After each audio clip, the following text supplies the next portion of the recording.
Hello and welcome to the first session of the concept of acceleration with Nick Land. I'm going to pass the mic off to him now. Thanks, Theodore. So I'll start by hopefully launching a few discussion points, and then obviously we can move into a kind of interactive mode. If people urgently want to interrupt me, that's definitely okay. So I'd like to start actually with an apology to everyone for the ragged and disorganized start of this course. I haven't provided people with a kind of coherent roadmap for it yet. I could try and blame the pneumonia for that, but that's not honestly really the thing. The reason is actually that what I had been hoping to do in this course, I've come to think is not actually possible. And the reason why I doubt what that was and why I'm beginning to doubt it is going to take up perhaps most of my initial commentary. Because the reason that I called this course the concept of acceleration, and it's not that I'm going to try and duck off that title. I think it's probably a helpful disciplinary device from my side, certainly. But my hope was that it was possible, given the extremely heated discussions around this topic, to at least formulate at a highly abstract level an uncontroversial definition of what the accelerationist critique of political economy to any subsequent fission and disorder might be. And this is what I'm really, having revisited a lot of the critical material and attempt to pull it into place. I've really begun to doubt whether it's possible to just, through going meta with this topic, to take it outside of the level of its internal controversy. And I think this is to introduce something that is also very important, that there's at least two levels of controversy at stake here. One is the external level of controversy that I think has been growing a lot quite recently.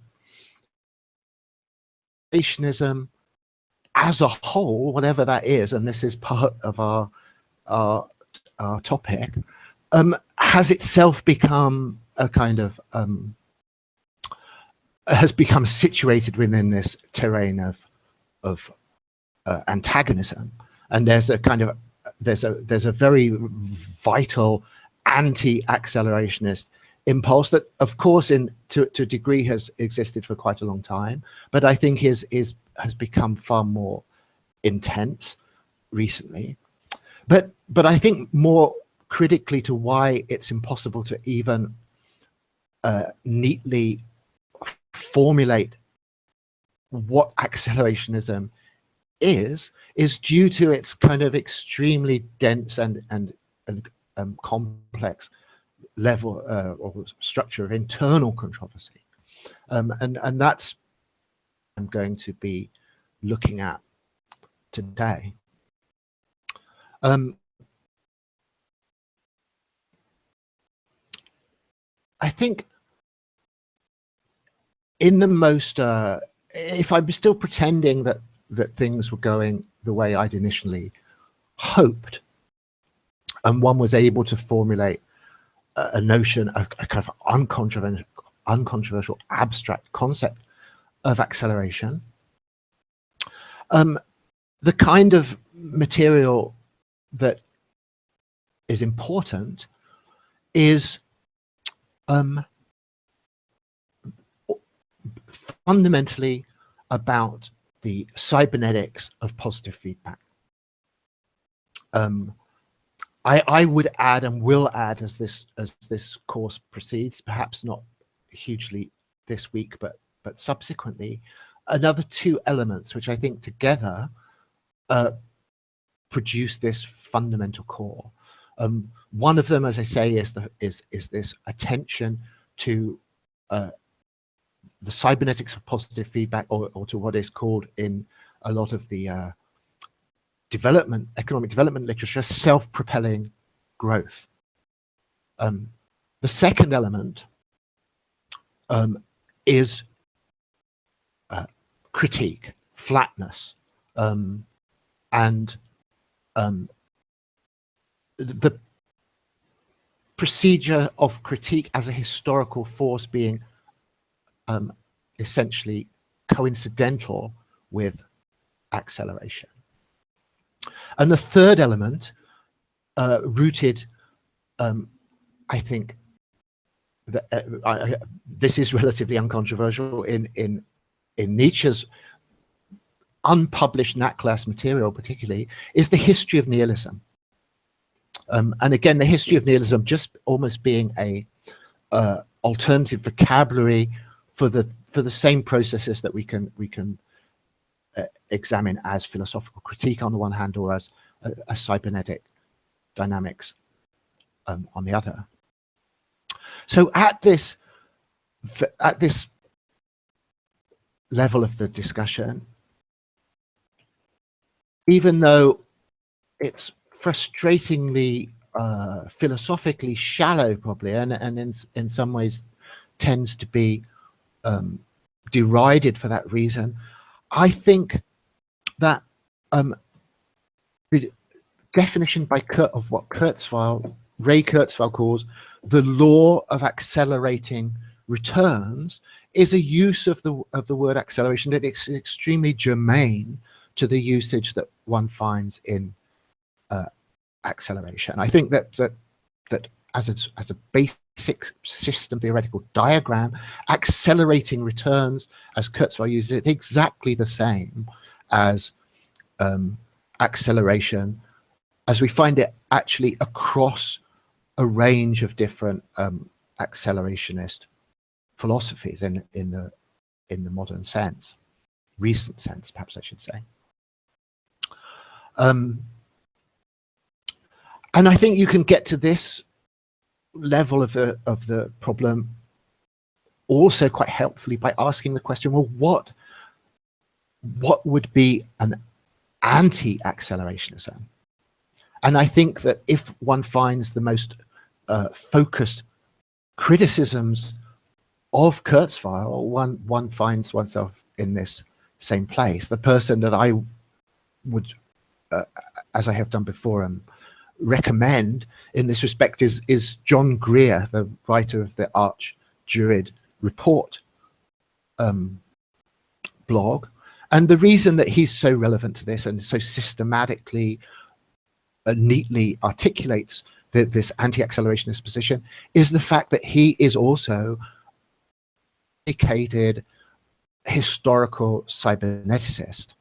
But in his case, this involves a fundamental attachment to the absolute priority of negative feedback, which is obviously the classical cybernetic orientation, and a kind of derision at any idea that positive feedback processes can be anything other than comparatively short, unsustainable bursts.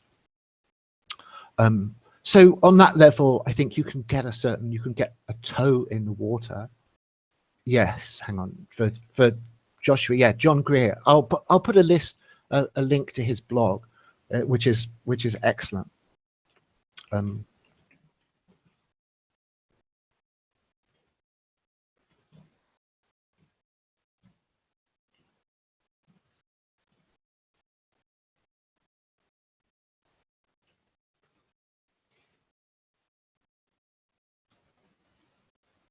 Oops, sorry, I meant to do that before. That's the Kurzweil stuff. This is Greer's blog.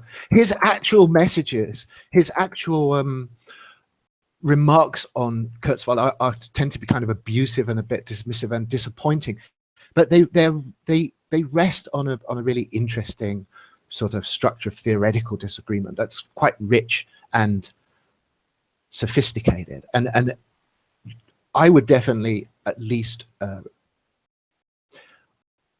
hypothesize that Greer is perhaps the most consistent and theoretically sort of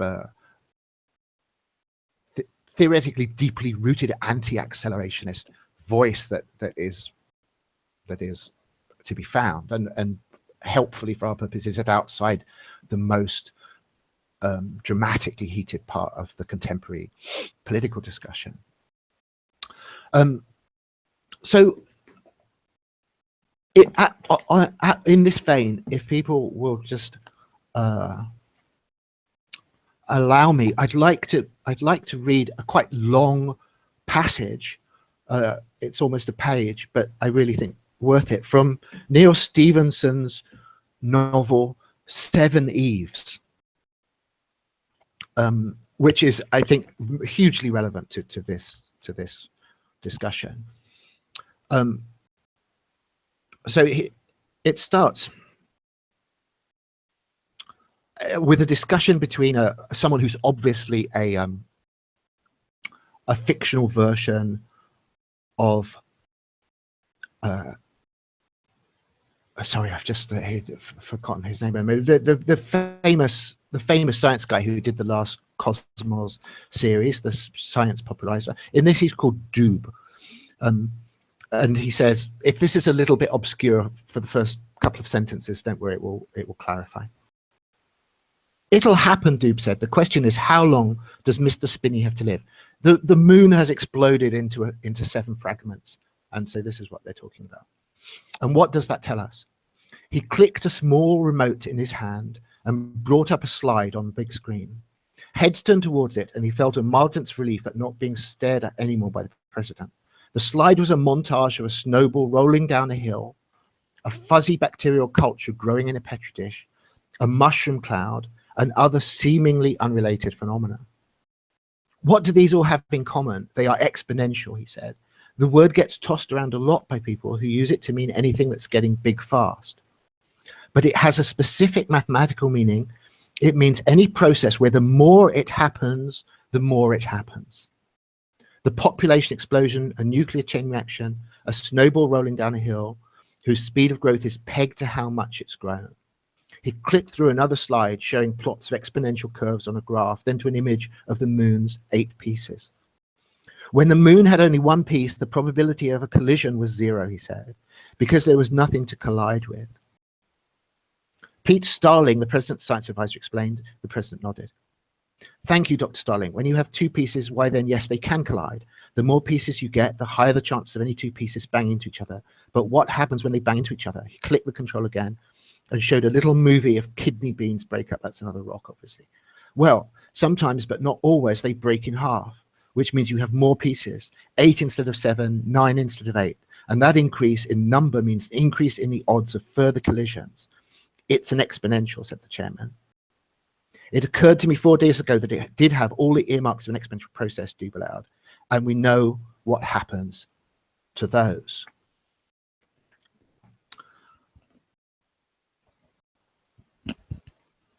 That's page 28 from Seven Eves. So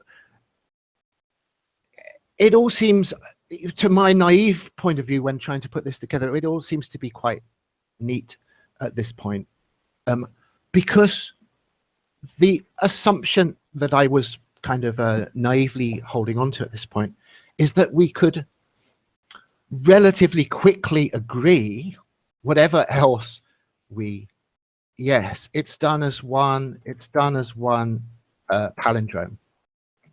Yes.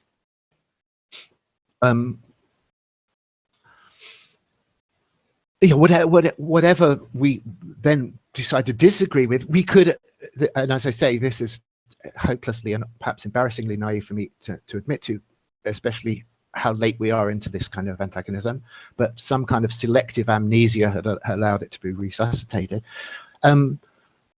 that we could agree that this process, this abstract process, illustrated in this case by the process of the pulverization of the moon eventually into what is called the white sky, where it just becomes a massive cloud of smashed up particles that then start bombarding the Earth with debris, superheat the atmosphere, and extinguish all terrestrial life. This vast catastrophe. This is what he's referring to at the end when he says, we all know what happens to those. This is, again, we're back to Greer even, you know, an exponential process has to hit singularity, and there will be some kind of transformation. It's not necessarily a kind of all-consuming apocalypse of the kind that it is in this, but it certainly puts a kind of ceiling on this process and binds the two conceptions of exponential growth and singularity together, makes them conceptually indistinguishable. So I had naively thought, well, we can all agree that what we're talking about there is modernity, aka capitalism. You know, this is what capitalism is when it's abstracted to its maximum degree of cybernetic purity. It's a self-propelling process. The more that happens, the more it happens. Marx's extremely succinct little formula: M to C to M dash, money to commodities to more money to more commodities to more money to more commodities. So the system is intrinsically self-propelling, exponential, a positive feedback system, and that is what feeds acceleration, has fed it historically, has led to its emergence as the kind of discourse that we see today. But obviously the notion that it's possible to get that far without becoming tangled in knottiness and controversy and political disputation is as I say, naive. And I think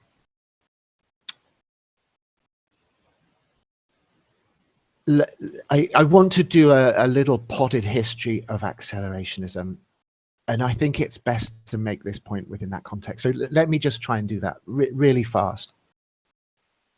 Now, the word accelerationism had a political economic usage before its contemporary usage, but I honestly think this can be bracketed. It had to do with a certain theory about the dynamics of inflation in monetary theory.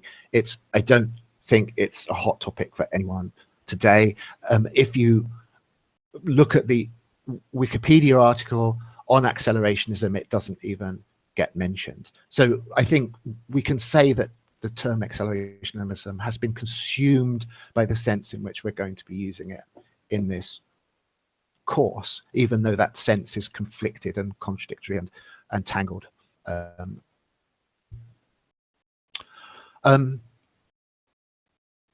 And I think it's really crucial to note that the complement of acceleration is lag time, which is to say struggling to keep up. And that the formulation of accelerationism itself exhibits this strongly, that it's consistently.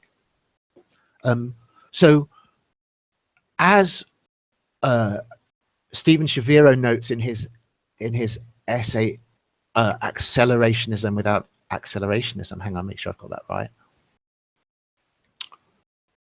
Yes, here I quote. I'll put that also in the side. But I'm repeating this because this is stuff that I've already passed along very recently. So Stephen Shaviro says there, I think reliably, I'm not enough of a competent intellectual historian to say that with more confidence. The term accelerationism was coined by Benjamin Noyes in 2010 in order to designate a political position that he rejected. So accelerationism didn't name itself, and it was named retrospectively.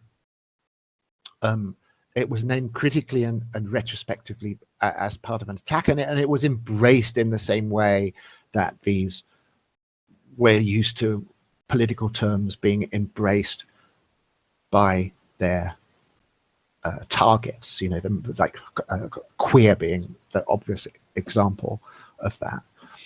Something that starts off as a slur and is owned by the target of that slur. And accelerationism is the same actually as that. So the whole of this little potted history is structured by this pattern of retrospection. And if you carry this pattern of retrospection back, there are obvious milestones. One of them that is going to be crucial throughout this course, perhaps all of them will be, is obviously that accelerationism is an engagement with Karl Marx. And actually the Wikipedia article on acceleration finds a truly excellent Marx quote on accelerationism that I think is better. It's much more succinct and precisely relevant to us, even than the material in the Communist Manifesto that's usually invoked and that I think we will be definitely revisiting in this course. And it's from a speech that he made called On the Question of Free Trade in 1848, where Marx says, "But in general, the protective system of our day is conservative, while the free trade system is destructive. It breaks up old nationalities and pushes the antagonism of the proletariat and the bourgeoisie to the extreme point. In a word, the free trade system hastens the social revolution. It is in this revolutionary sense alone, gentlemen, that I vote in favor of free trade." And so I think that the sense that well, obviously Marx is not using the word acceleration in this quote, but what's being said by Marx here, I think, reverberates very strongly through the Deleuze and Guattari usage of accelerationism that we will then later find in Anti-Oedipus. So that's maybe our first port of call. The second port of call, which recent writers I think have interestingly suggested has been kind of peculiarly neglected, and I have to say, I take this as a very apt and stinging criticism, in the sense that, it's in my own sort of adoption of the language of acceleration, I have also been deeply neglectful about taking it back, because the crucial quote in Anti-Oedipus is actually based upon a reference, and people generally, as I say, very much including myself in the past on this, have definitely tended to stick with the Deleuze and Guattari quote as a kind of origin, and laggard in following it back one stage to the Nietzsche quote. The Nietzsche quote comes from his unpublished Nachlass, the note that was numbered 898 in the Will to Power compilation. And the part of this passage that Deleuze and Guattari pick up on and compress, Nietzsche writes, "The leveling process of European man is the great process which should not be checked. One should even accelerate it." There's a huge amount, I think, in this quote, some of which we'll touch upon immediately, and I think other stuff will come in later. Problematic of acceleration to the question, to Nietzsche's diagnosis of European nihilism, which is something that I think is extremely important. And I think this usage, the leveling process, is also really, really worth holding on to, because as we'll see, there's the language of flatness that comes in when we start talking about networks and distributed systems, again in these concrete cybernetic discussions, obviously connects, I think, with this notion of a leveling process, a leveling process that also ties on to a certain set of terms that are all very superheated, actually, I think, cryptically very ambiguous and with a lot of internal ideological tension. You know, notions like democracy, equality, again, to repeat, flatness, this kind of language that is on the one hand tied up with a kind of liberal capitalist dynamic, and on the other hand is becomes taken up into a set of I think more left-oriented political discourses, and this internal tension produces extremely weird effects. Someone was just saying recently to me something I thought was very interesting about, you know, America has turned all of this language weirdly around. You know, not only the strange notion that you get in America that liberal basically means in an anti-liberal in its European sense. You know, it's a placeholder that then becomes synonymous with progressivism, social democracy, perhaps trends to the left of that even go under this rubric of liberal, that obviously in the classical controversies of political economy, the 19th century controversies, liberal was completely on the other side of that equation. And it has to be somehow tied up with that America is the one country that codes the political spectrum by color inversely. You know, red states and blue states. In everywhere else in the world, you know, red is the color of the left. And yet, weirdly, in America, there is this strange inversion that ties it around. So I'm not going to get lost in this right at the moment. What I'm supposed to be doing is this potted history of accelerationism. So yeah, we've gone through Marx. We go to Nietzsche. It's all retrospective, of course. And then I think the critical, everyone agrees, the critical catalytic point is this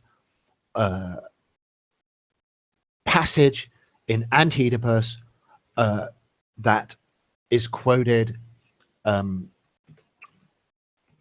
I haven't bizarrely prepared our test. 1 second.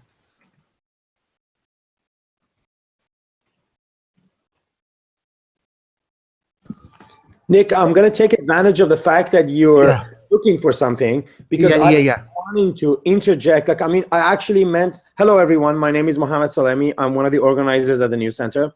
And if you don't know me already, and I'm here with my friend Nick. We were just like on our way here, and then we were a little bit late. I was going to like do this interjection in the beginning of the session, but because you guys had to go ahead and start, I just waited so I can maybe like find a gap to insert this in.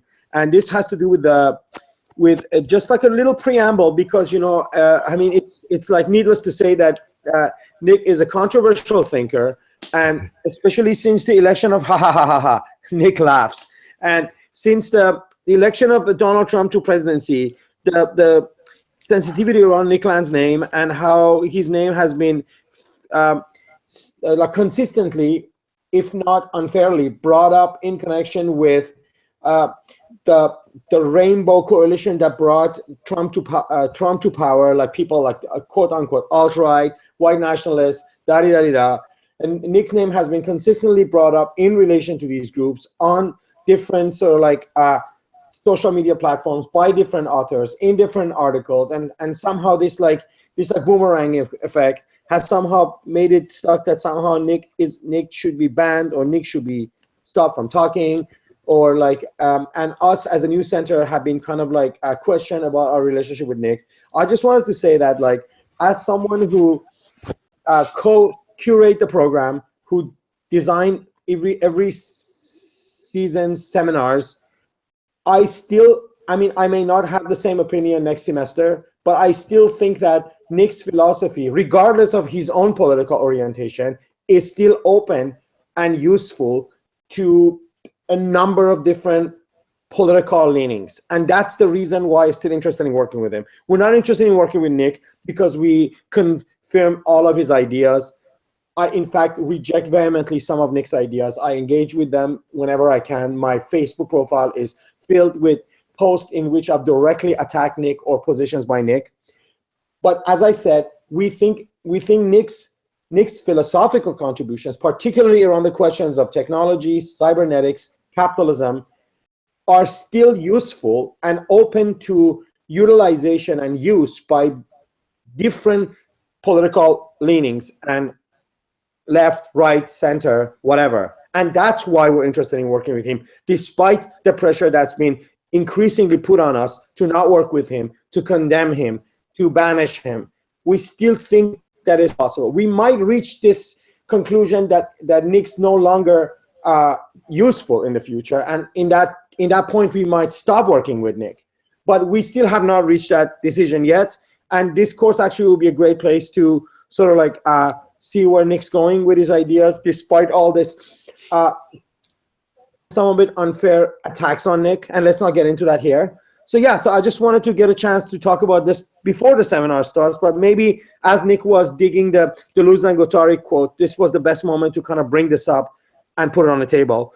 And so I think I'm going to ask the moderator to go back to Nick and shut me up, because I think I spoke enough. And thanks again for being in the seminar and for engaging with Nick, hopefully critically. Yes, for sure. Criticism is of course deeply appreciated. Yes, no, the quote, everyone knows this quote already, so it's a basically almost ritualistic thing that I'm repeating it now. This is the sort of bedrock, the moment of schism that I think, accelerationism, as we now understand the word, arises from Anti-Oedipus, of course, and they ask at a certain point, but which is the revolutionary path? Is there one? To withdraw from the world market, as Samir Amin advises third world countries to do, in a curious revival of the fascist economic solution? Or might it be to go in the opposite direction, to go still further, that is, in the of decoding and deterritorialization? For perhaps the flows are not yet deterritorialized enough, not decoded enough, from the viewpoint of a theory and a practice of a highly schizophrenic character. Not to withdraw from the process, but to go further, to accelerate the process. As Nietzsche put it, in this matter, the truth is that we haven't seen anything yet. Now, I would have thought people can agree that that quote has become even more provocative in perhaps unexpected ways recently. Certainly, I think people might sort of find themselves doing a bit of a double take on this. Is the revolutionary quote to withdraw from the world market, as Samir Amin advises third world countries do, in a curious revival of the fascist economic solution? That seems to be a line that has acquired some peculiar valences in over the course of the last year, and maybe this is something that I'm pretty sure is going to inform our discussion in various ways, or push it in certain directions. So that's that's the truly crucial moment happens in this text, and I think then there is subsequently a wave of Deleuzian cultural production. I think it's sort of associated reasonably to say with the CCIU as being quite central to that in a way. But I think most of what is at stake in the CCIU usage of accelerationism is broadly within the orbit of what is going on in this Deleuze and Guattari quote. I think, you know, that's something people can poke at and discuss. I don't think it's a completely unproblematic assertion to make, but I think it's roughly right. And then we move on to the next stage of this question, and one that I think is still roiling in some respects, even if in others it seems to have weirdly gone into perhaps certain kinds of relapse, or people are sort of backing away from certain aspects of it. And I think that's the question. One of the things that I think inevitably is going to be part of this course is it possible to rigorously differentiate between a right and left accelerationism? Now, this is a distinction that obviously comes in, again, retrospectively, with lag time, in response to the next, I think, really significant intervention in this discussion, which is Alex Williams and Nick Sternchek's manifesto for accelerationist politics. And I take a step back into Deleuze and Guattari and into what I'll call the CCIU, because I think it's okay to say, but again, I think this is actually, it turns out to be more complicated than it might seem, and it's something that needs revisiting and poking at with a bit more than I'm going to do right now.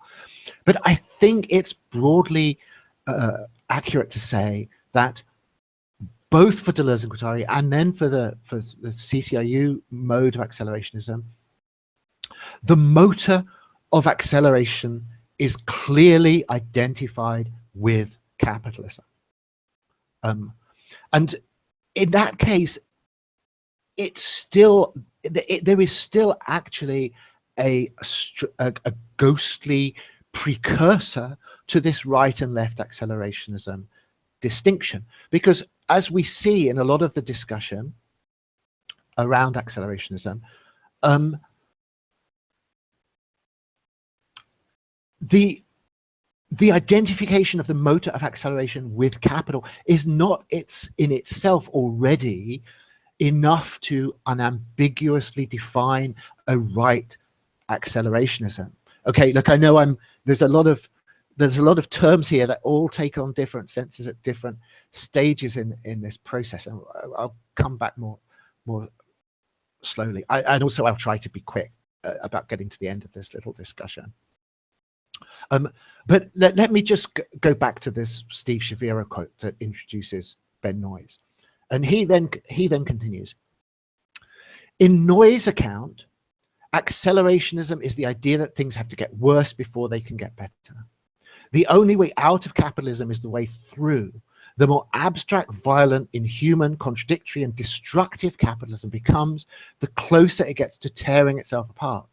Such a vision derives ultimately from the famous account of capitalism's inherent dynamism in the Communist Manifesto. For Marx and Engels, capitalism is characterized by constant revolutionizing of production, uninterrupted disturbance of all social relations, everlasting uncertainty and agitation. All that is solid melts into air, all that is holy is profaned. Far from deploring such development, we'll see them as necessary preconditions for the overthrow of capitalism itself. And we saw this already in the little quote from Marx's speech on the right. And Mo himself can answer for this, but I think when Mo says in the story about Marx was the right accelerationist, this is what he is referring to. That's certainly one formulation, and it's one that makes sense, again, retrospectively, after left and right accelerationism take on a more contemporary a more recent sense. But if we go back to the 1970s and Deleuze and Guattari, or we go back further into the 19th century with Marx, it's clear that this kind of accelerationism, we very closely identified later with what then becomes called right accelerationism, is at the time indistinguishable from a particular strategy of anti-capitalist politics. Whatever one might think about that strategy, and of course Noyes is criticizing it, I think Stephen Shaviro is criticizing it, as we will see Williams and Schoencheck criticize it. So regardless of that, that's to say I'm not at all proposing that it's an uncontroversial position, but regardless of that, is that what we later come to call a right accelerationism is at this stage, I think, strictly indistinguishable from an anti-capitalist strategy. And the only distinction at this stage between right and left is a largely irrelevant prophetic element about what the process looks like. You know, there is a kind of eschatological communist singularity for classical Marxism. There is something closer perhaps to a technological singularity for a more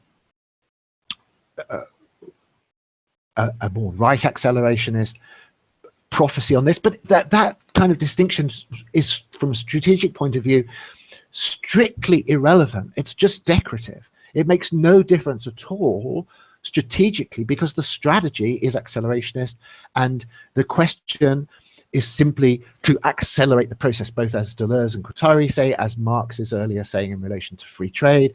The political strategic is to do what is required to maximally accelerate the capitalist process. So it is massively retrospective to even bring this language of right and left accelerationism back beyond the 21st century. But if you do, it becomes highly ambiguous and complicated. But obviously, in the manifesto of accelerationist politics, Williams and Schoencheck make a new move that is then becomes the key to this, to our subsequent distinction between a right and left accelerationism. Because they say, for instance, in section 2, paragraph 7, they say, as Marx was aware, capitalism cannot be identified as the agent of true acceleration. And then later in section 3, paragraph 22, they say, we need to revive the argument that was traditionally made for post-capitalism. Not only is capitalism an unjust and perverted system, but it is also a system that holds back progress. Our technological development is being suppressed by capitalism as much as it has been unleashed. Accelerationism is the basic belief that these capacities can and should be let loose by moving beyond the limitations imposed by capitalist society.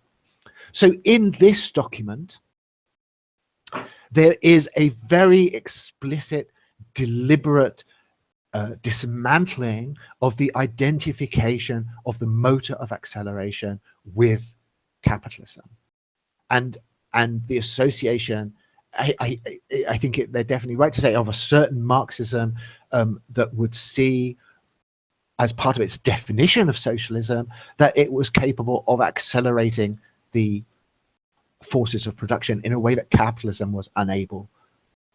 So that capital is accelerationist from this point of view only in respect to a pre-capitalist mode of production, and in relation to a post-capitalist mode of production, it becomes a retardant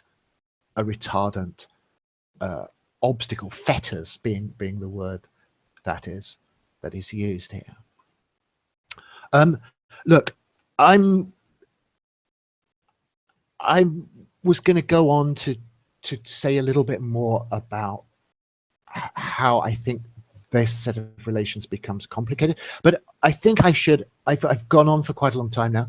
Maybe I should open this up at this stage and see what people are wanting to dig at in this material, in this story so far. Oh, but just before I do that, can I just say, you know, I'm not suggesting this story stops with the manifesto for accelerationist politics. What happens after that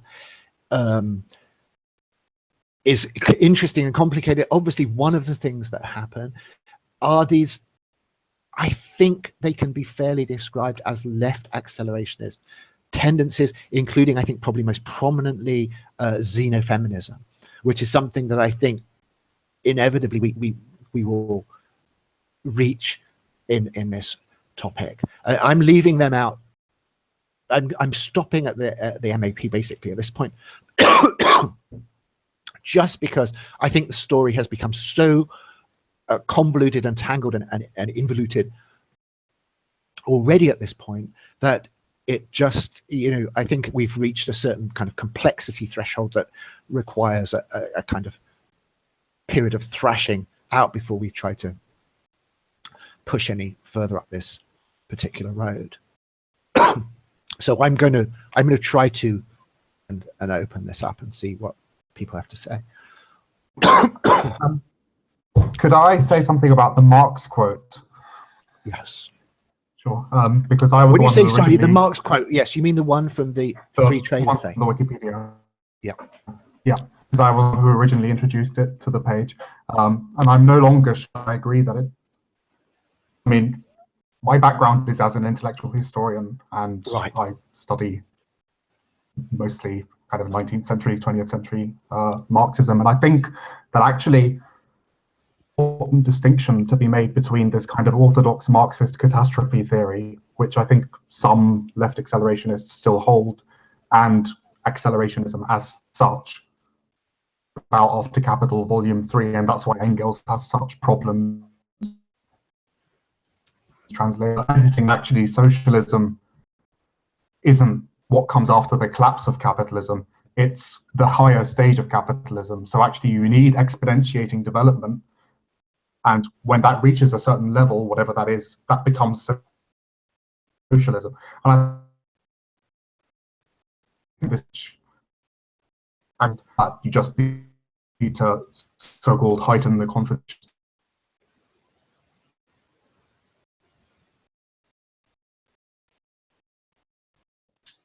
Hi, Vincent. If you lower your bandwidth on the upper part of the Hangout window, there's an ascending triangle shape. If you lower your bandwidth, I think we'll be able to hear you better. It's a little spotty right now.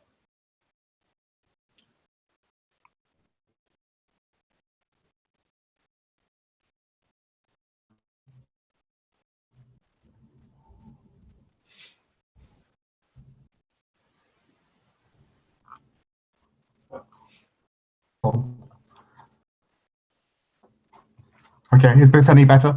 That's much better. Thanks. Yes. Great. So my point was, I was the one, because I was the one who originally added that to the Wikipedia article, that quote, right, which I no longer actually is accelerationist. Right. I hope that doesn't mean that you'll be inclined to pull it out, because it's making an no, not at all, not at all. Yeah. But I think that there's an important distinction which needs to be made between Marxist catastrophe theory, which a lot of leftists believe, and not even just accelerationist leftists, because basically the idea is that, and when you heighten them, capitalism collapses, and then you can build something on the ruins. This other theory, which only really comes about after the third volume of Capital is published, and this is why Engels has such problems editing it, which is the idea that actually socialism isn't what comes after the collapse of capitalism. Higher stage, it's what we call capitalism in its highest phase of development. And then this gets tangled up in all sorts of controversies in the 1890s. But I think it's an important distinction to make, just because so many people seem to make this error of seeing accelerationism as about decay rather than trying to exponentiate progress. Right. I mean, look, even at the level that I've grasped what you're saying, it's massively interesting. But there's definitely elements that I'm not quite getting of this. Like when you say that in the third volume of Capital, Marx has a can I say a definition of socialism that actually integrate capitalistic. Okay, sorry. It's just there's a lot going on in what you're saying. Can I even want to decompose it because it's too much? I think I'll have to do some coming back to. Let me just stick with this one question. What are the? Sorry, I'm being really inarticulate. What I'm trying to get at is this: like Williams and Cernicek say that capitalism, is a set of parameters on change that act as this factor, and therefore that you're driven from their particular construction of left accelerationism into the conception of a post-capitalism in order to actually liberate these productive forces that are constrained by the capitalist relations of production. Now, I think they're quite vague about this. It's not a long text, so it's pointless to be too critical about that. But there's kind of quite a lot of hand waving about exactly what's being said there. And so I'm interested. Obviously, what you're saying is in dialogue with that contention on their part, isn't it? I mean, in a sense that it requires us to say, well, what are capitalism that we're treating as fetters, and what are the parameters of capitalism that we're actually identifying, if I'm understanding you right, that continuing to identify with the actual motor of acceleration that are perpetuated throughout this transition. Understanding what you're saying correctly. Right. I mean, I think it's basically a question of crisis theory in a way, because obviously there is this orthodox Marxist crisis theory that capitalism goes through this and then it's cyclical and so on. But the feature of Capital Volume 3 is basically that it says that crises are opportunities for potential expansion. That what happens is the market kind of explodes. And this is where people like Georges Sorel later come along. They take this along a line which I think is kind of accelerationist in an odd way, against people like Kautsky, who is the kind of Pope of Orthodox Marxism, who hews very closely to this catastrophist theory that capitalism is having accelerating crises and this is a problem, and kind of collapse, which is not what Marx is saying at the end of his life. Kind of the crisis theory is the radical distinction here. I don't know if that makes any sense. Yes, it's helpful for sure, but it's also kind of suggestive in a way, in the sense that obviously what makes this extremely complicated still, I mean, it's obviously inherently complicated if you do it as a 19th century intellectual historian, but then you get this super overlay of complexity about what is actually being designated by the word capitalism. And this is so hugely overdetermined as a it's almost like coincides with this whole course. I think there's so much ambiguity and often deliberate obfuscation, I think, because it's such a powerful, intense sort of ideological mobilizing term that it's very tempting for people to pitch something as pro or anti-capitalist, irrespective of the actual theoretical content of what's being said, just as a kind of rallying, as a flag, a sort of rallying exercise.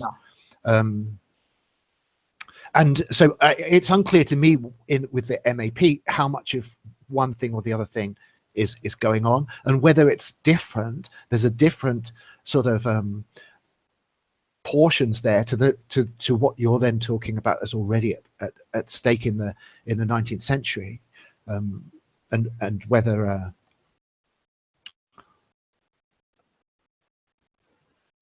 well, I mean, obviously, like, do you still have a labor market in the kind of in these advanced stages of socialized capital that you think you're identifying in Marx's work? That's a difficult question. Happens at this time is that people start trying to kind of reconstruct labor. Bell tries to do. I don't know if that's what Check and Williams also want to do. Yes, I mean, I think I'm sure there's people who will be much more expert or more in tune with their thinking than I am here, who probably could be really helpful about that. I'm not clear whether when they say post-capitalism, they mean simply the abolition of the wage labor system, or whether it's something more nuanced than that. I don't know for sure either. I'm not sure necessarily that. I mean, I have read Inventing the Future, for example, and I'm still not sure that there is necessarily a coherent concept of what is post-capitalism there. 19th century, it certainly seems that people seem to think that, come to think that socialism is just capitalism, but with certain things slightly reconfigured and better off.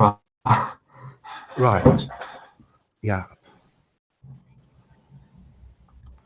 Well, that's a very vague answer. I'm not sure I have a good one.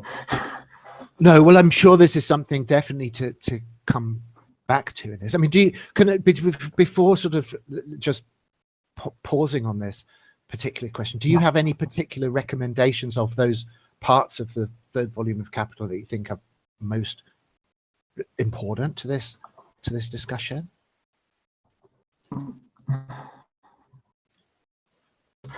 It's the way. It's basically the wave discussion that you're pointing to, is it? Hold on. Page 16.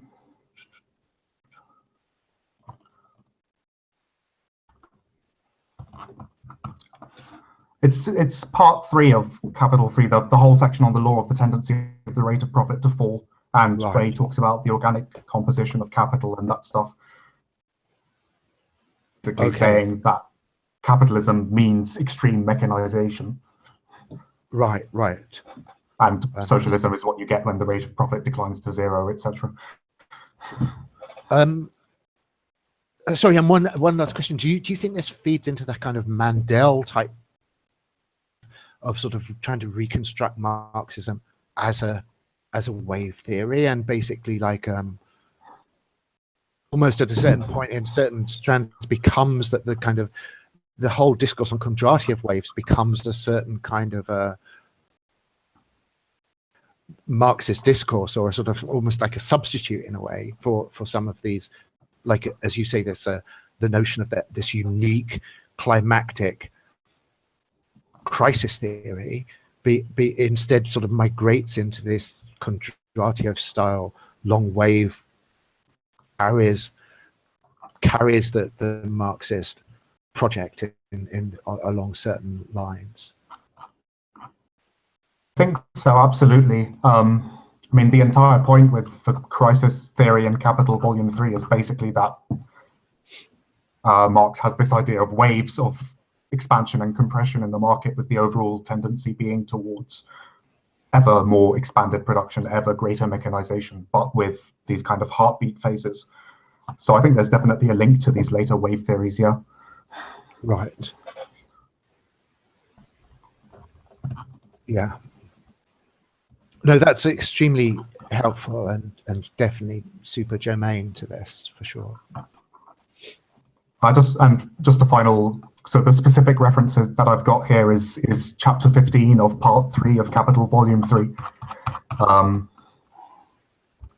specifically section 3 of that. I might write that in the chat. Right, superb.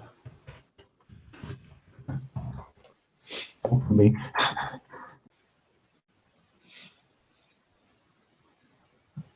Yes, I think that's a good. I'm sure everyone will want to follow this up.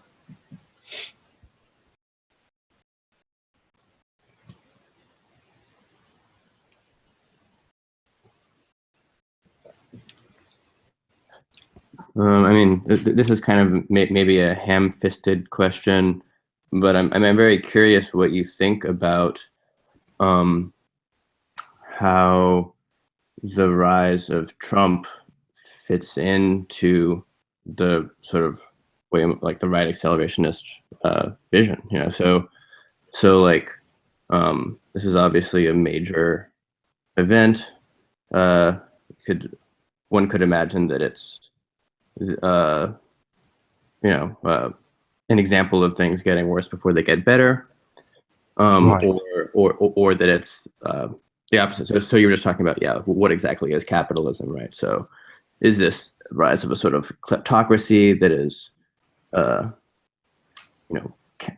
working counter to the sort of forces of becoming that are the sort of true, the good thing about capitalism, or the sort of Deleuzian becoming. I'm just kind of eager to hear what you have to say about what's going on. Well, I mean, the first thing I'd have to say is really, I think it's complicated and increasingly in that there are certain simple stories about it, but they probably go in different directions. And one of the, just to repeat this, the passage from Anti-Oedipus, where the whole direction of that passage, which is criticized by the left accelerationists as being, in inverted commas, neoliberal, market oriented, and is explicitly opposed by them, this pro-market drive, to curious revival of the fascist, and then another set of quote marks, the fascist economic solution.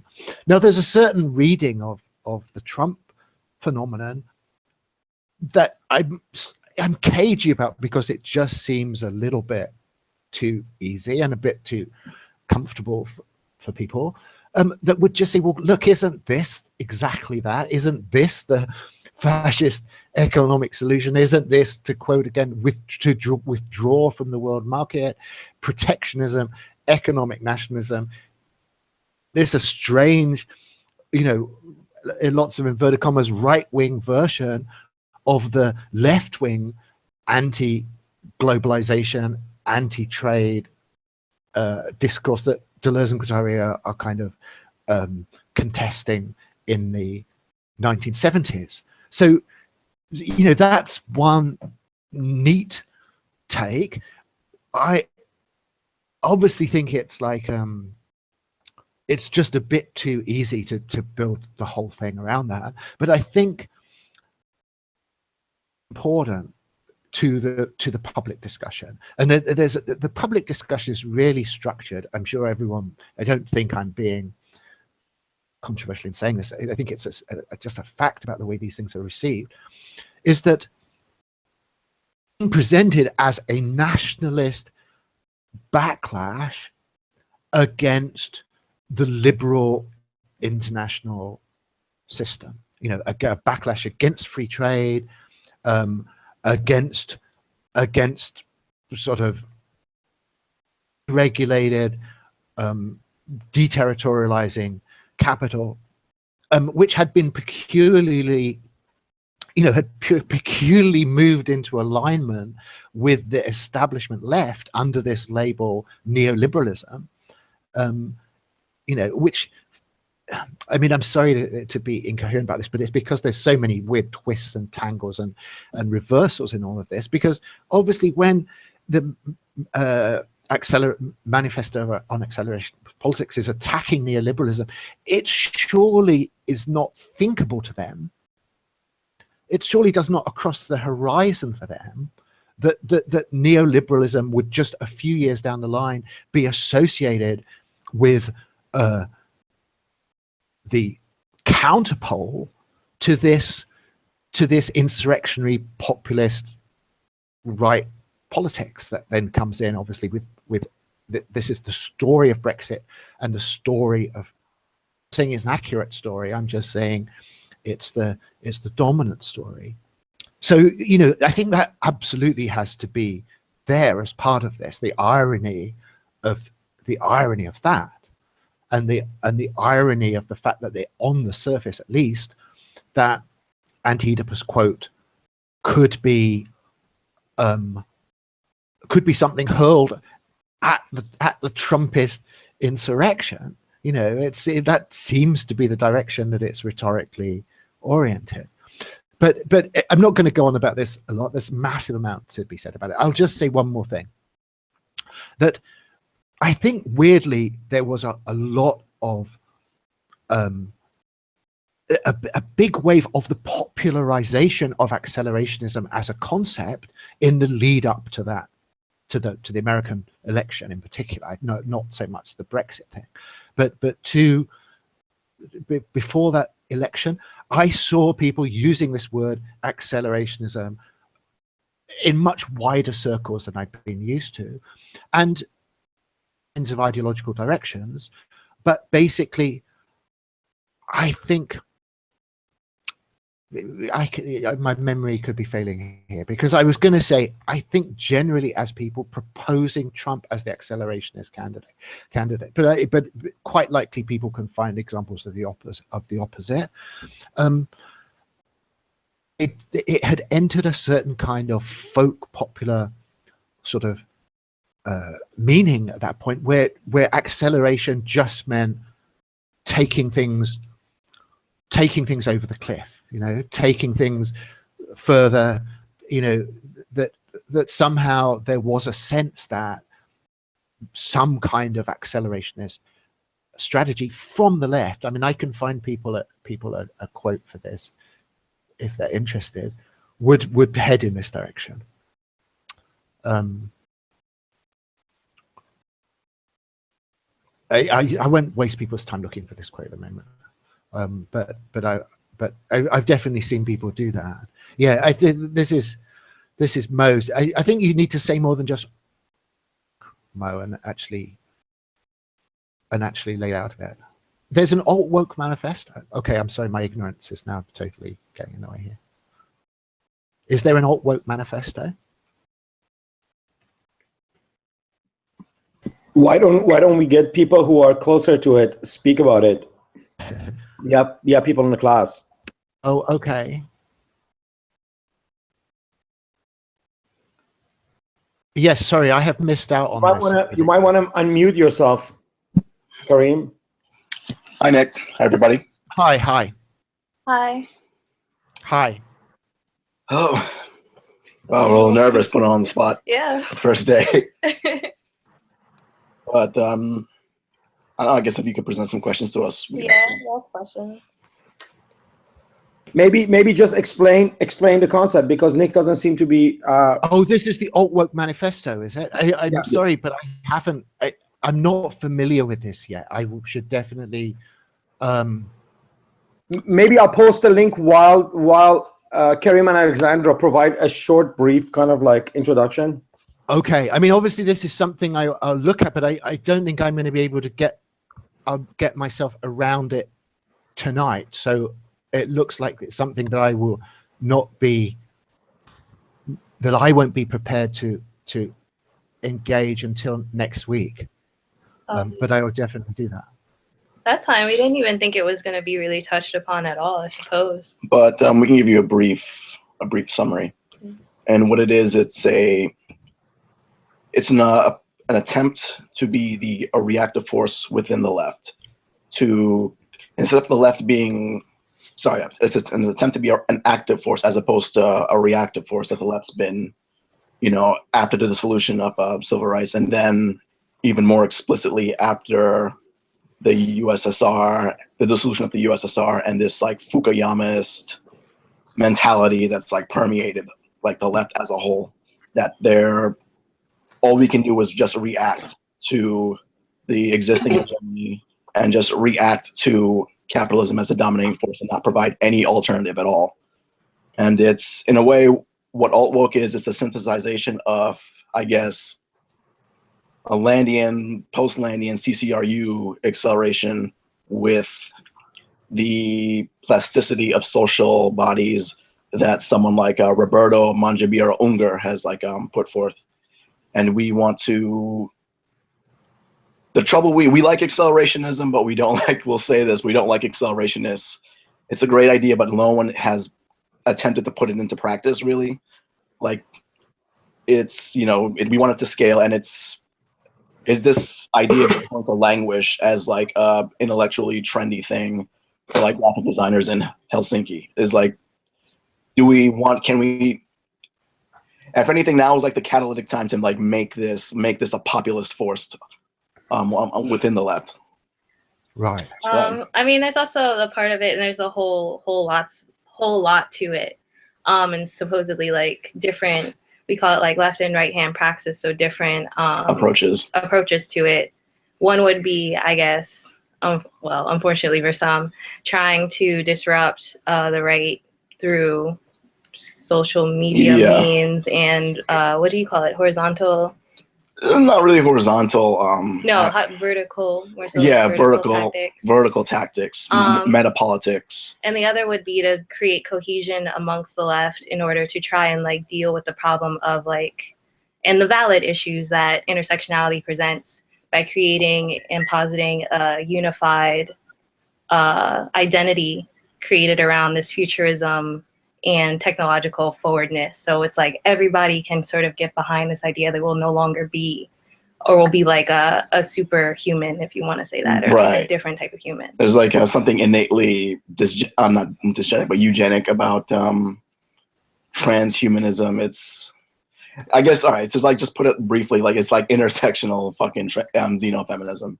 Right. It's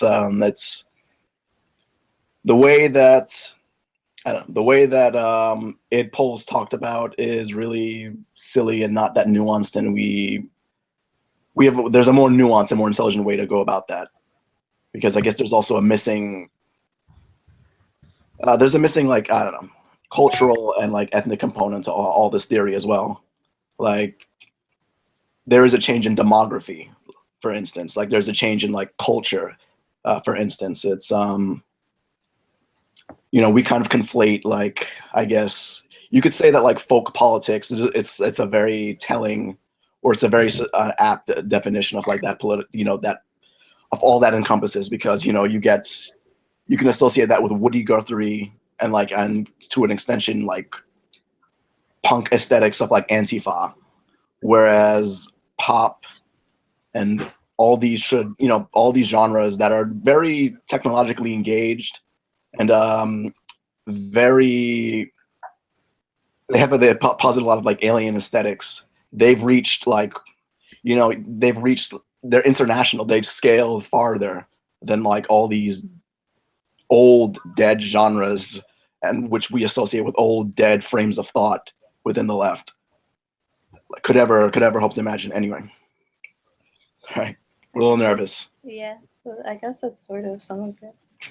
But and can I ask you, this alt-woke manifesto is this your state-of-the-art statement about your position? Is that right? I mean, someone's roughly up to date with what you guys are thinking. Sorta. I mean, there's something else that we submitted to, we're working on, but it isn't out yet. Yeah. But it's sort of just the beginning, because it was just I don't know, a haphazard response to the election and what the left should do, because it was kind of a wake-up call that something is really amiss in our praxis.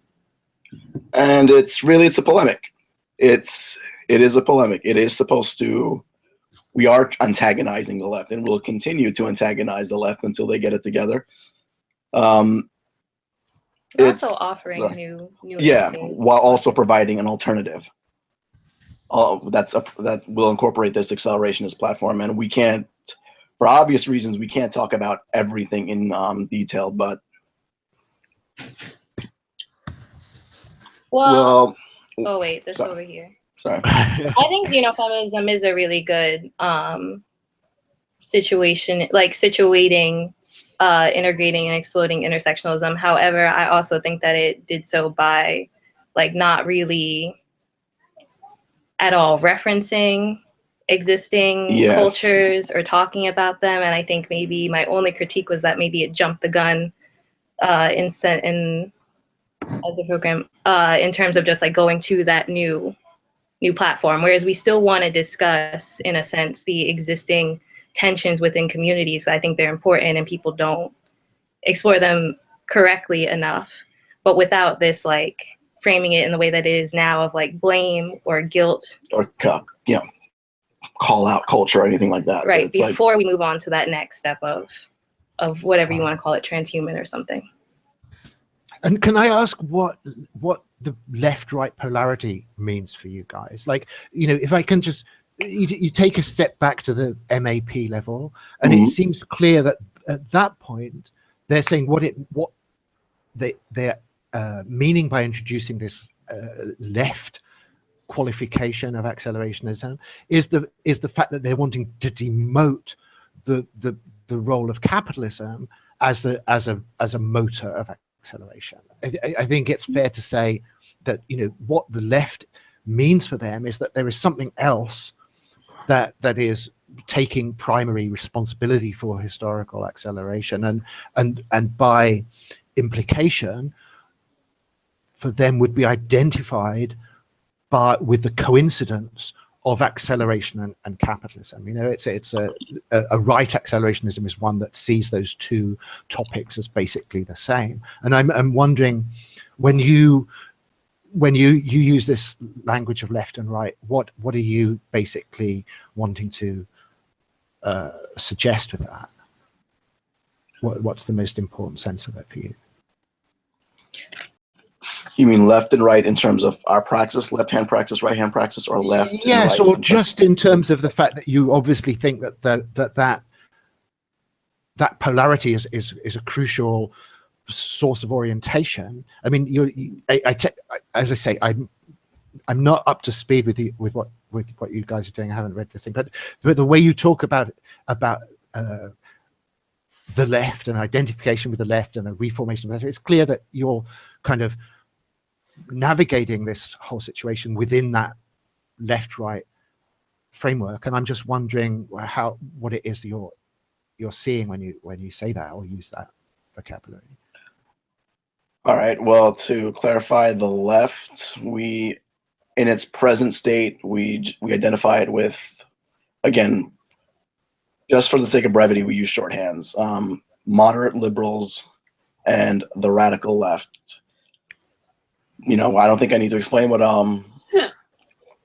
moderate liberal is. Exactly what you think it is. The radical left, we can also distill that to radical left academics and radical left activists. Our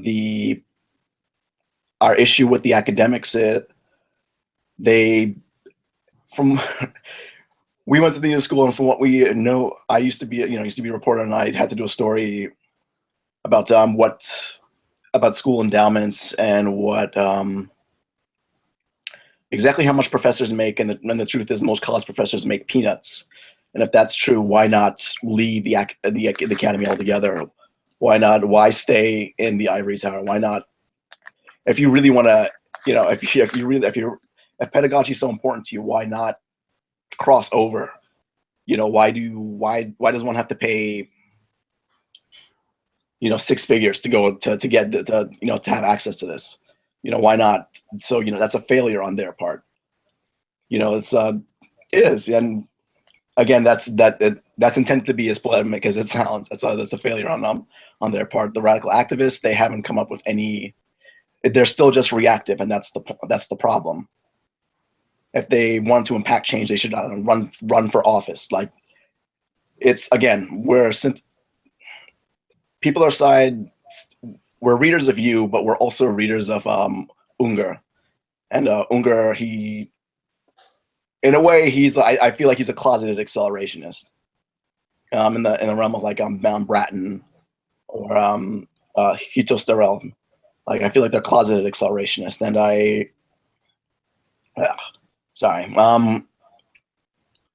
with radicals, they have no alternative. They're not active. The Tea Party was active, and I guess that's the other distinction. That there's a new form of, and we feel like all this phenomenon is accelerationism. It's the Republican is not what it used to be. It was not what it was in the Bush era. Like this gross inequality is made in a more radicalized and like brutish, GOP, and that was exemplified by the Tea Party. And the traditional Republicans, they're blindsided by all this, and they're slowly being replaced with this new like rabid republicanism. And you have this far right ideology, which is, it's now the dominant. Yeah, it is the dominant right ideology. I think it's telling that, again, I don't want to conflate you, but I guess you sort of are on this end. It's telling that someone who's associated with the Dark Enlightenment, the author of the Dark Enlightenment essay, someone who was associated with NRX, fascism, for a Tea Party Republican platform, the Daily Caller, it's the crossover. It's like there is no the politics are so vastly accelerated that that far right and what was once I guess you could say the moderate right, the GOP, they're now in bed with each other in a sense, and that's I don't know. What do you think of that? I guess that's our orientation for left and right. Sort of, yeah. There was a question though from. Sorry. I'm assuming is that Theodore. I can't see. What is that? Author, do you see the difference between left and right as difference in desire? I just wanted both. Both. Sorry, I just wanted that question explained a little bit more first. Yeah, but wait, can I jump in here and ask a question to Nick and the alt woke manifestoists? So when we talk about left and right, it seems funny to. I mean, maybe this is Nick's provocation when he asked this question about define left and right. I mean, left and right. Okay, so what's the antagonism? So you don't just have, what I mean is you don't have a left and a right. You also have an antagonism which generates a left and a right insofar as there is a left and a right. Where does... Explain one more time, like where This is to everybody, not just you guys though, right? So we just assume the left and the right. Where does the left and the right come from? What antagonism generates a left and a right? So to take a simple example, what we were just working through on volume 3 in Capital, you posited objective tendency, or this is how Marx posits it. He doesn't say a right-wing tendency. He doesn't say a left-wing tendency. He just says a tendency of capitalism, right? All right. So you could just naively map 3 positions in relationship to that, flowing with whatever we want to call right and whatever we want to call left, and then you would have to put politics on either side of that, meaning that the historical conception of this whole idea of left and right is posited by the class struggle, which cites a certain antagonism that's generative of history itself. So something that accelerationists, which I'm not taking a position one way or the other yet, struggle with, which Badu posed to Nick Snarasek and Alex Williams a week after the election, is what's your conception of class struggle? What's your, for example? Yeah. So like, how do you have left and right without class struggle? No, that's not it. We do, like, we are, or at least like, yeah, both of us are really into the Marxist leaning and tendency of seeing capitalism and things like that. I do usually go in this route from Marx to the Frankfurt School and like Fanon and things like that. I don't believe only in class struggle. I definitely believe that there's a layer of intersectionality, which is why I say the white working class never sees itself or has this like, you know, issue with seeing itself as part of the disenfranchised group that it is, whereas the Black underclass or whatever does not. So I think that like explains and goes a step further, explaining the complexity of the system within which we live that Marx did not fully explain, or did explain at the time, but I think it was kind of like not fully answered by the complexity that happened within advanced stages of capitalism that we are in now, like the idea of a middle class and things like that, and why there are even certain races, why you get Stacey Dash, or why you get people like that who seemingly espouse viewpoints that are actually undercut their own history of struggle. So of course it is framed from that perspective, and that to me is, in a sense, right and left. Like right and left is not just like clear cut. Obviously, there's many different. Like right is somewhat, and is historically somewhat white working class here. It's also wealthy white business class. Wealthy white business class, but it could also be a small understanding or small proponent, or sorry, small percentages of wealthy minorities. It can also be certain minorities that have like interest, like weird connections to imperialism and colonialism and the existing hegemony, like different subgroups within Hispanics and stuff like that have historically more of a, you know, a lot of them did vote for Trump, things like that. And so that to me sort of makes up this current of the right. But when I talk about that also, like drawing this, it seems like a broad stroke to make. However, I guess it's like going off of commonalities that I see. And I think one of the things that almost all of the right, from top to very far right, does is, in my opinion at least, and somewhat this is proven, and I can prove it at like lower levels, that from Fox News such and such, there's this falsification of information in order to sort of, in my opinion at least, keep people within the, I don't know, what do you say, like lies or something? Yeah, the post facts, the alternative facts. Right, like even I was watching this Sanders and Ted Cruz debate, and Ted Cruz kept saying, how are you going to answer the fact that 5 million people lost their health insurance under Obamacare? And that is just an ineffective factual discrepancy, just a lie. And I think that like that to me sort of categorizes some of the differences. Also, you answered your own question. Oop. Well, but also, I mean, question. Bye, snarky guy. What? Next question.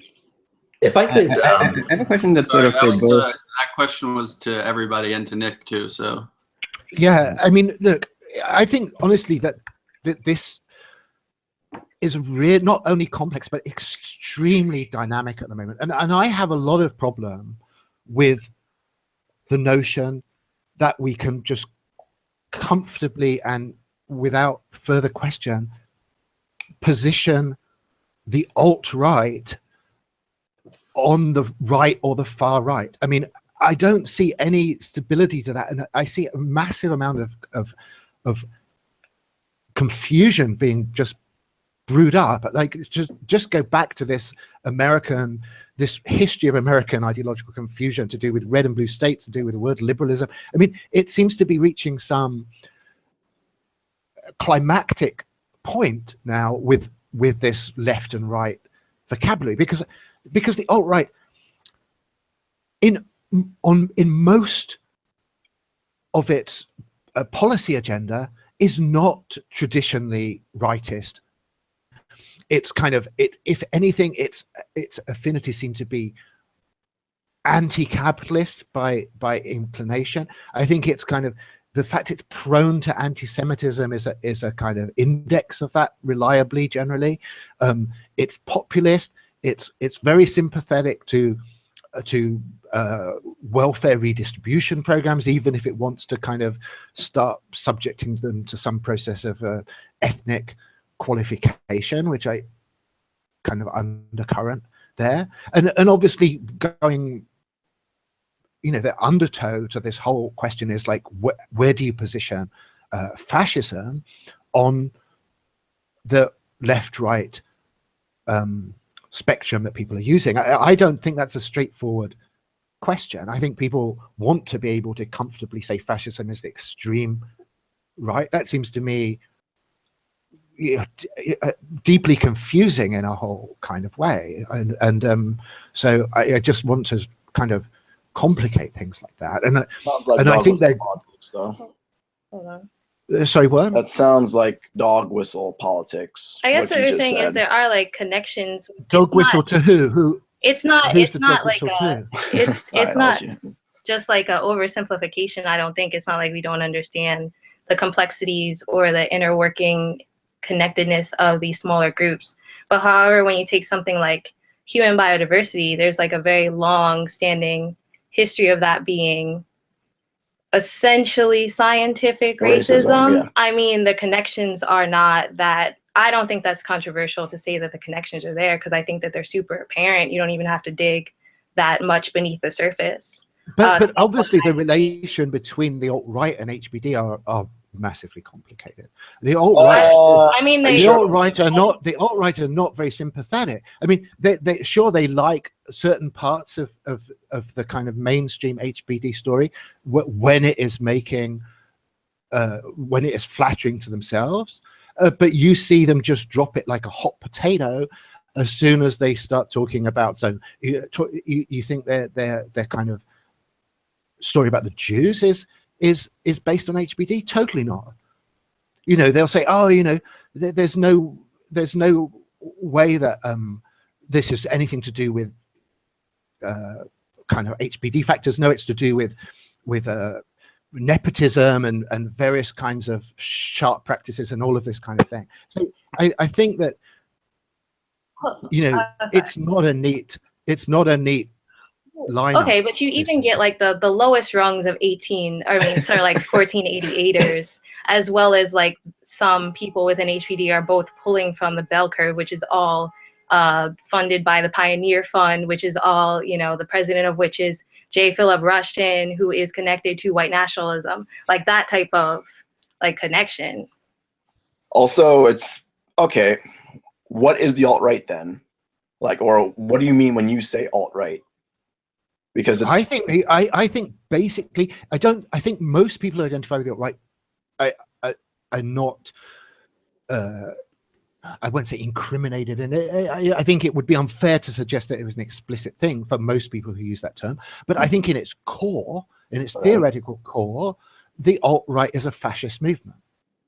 And I think we have to then ask, well, what is fascism? Re-raise that question. And I don't think that that's a question that there are just pat answers to. Fascism has an extremely complicated relation to capitalism. It's not a straightforward pro-capitalist ideology by any stretch of the imagination, and it has a very complicated relation to the left.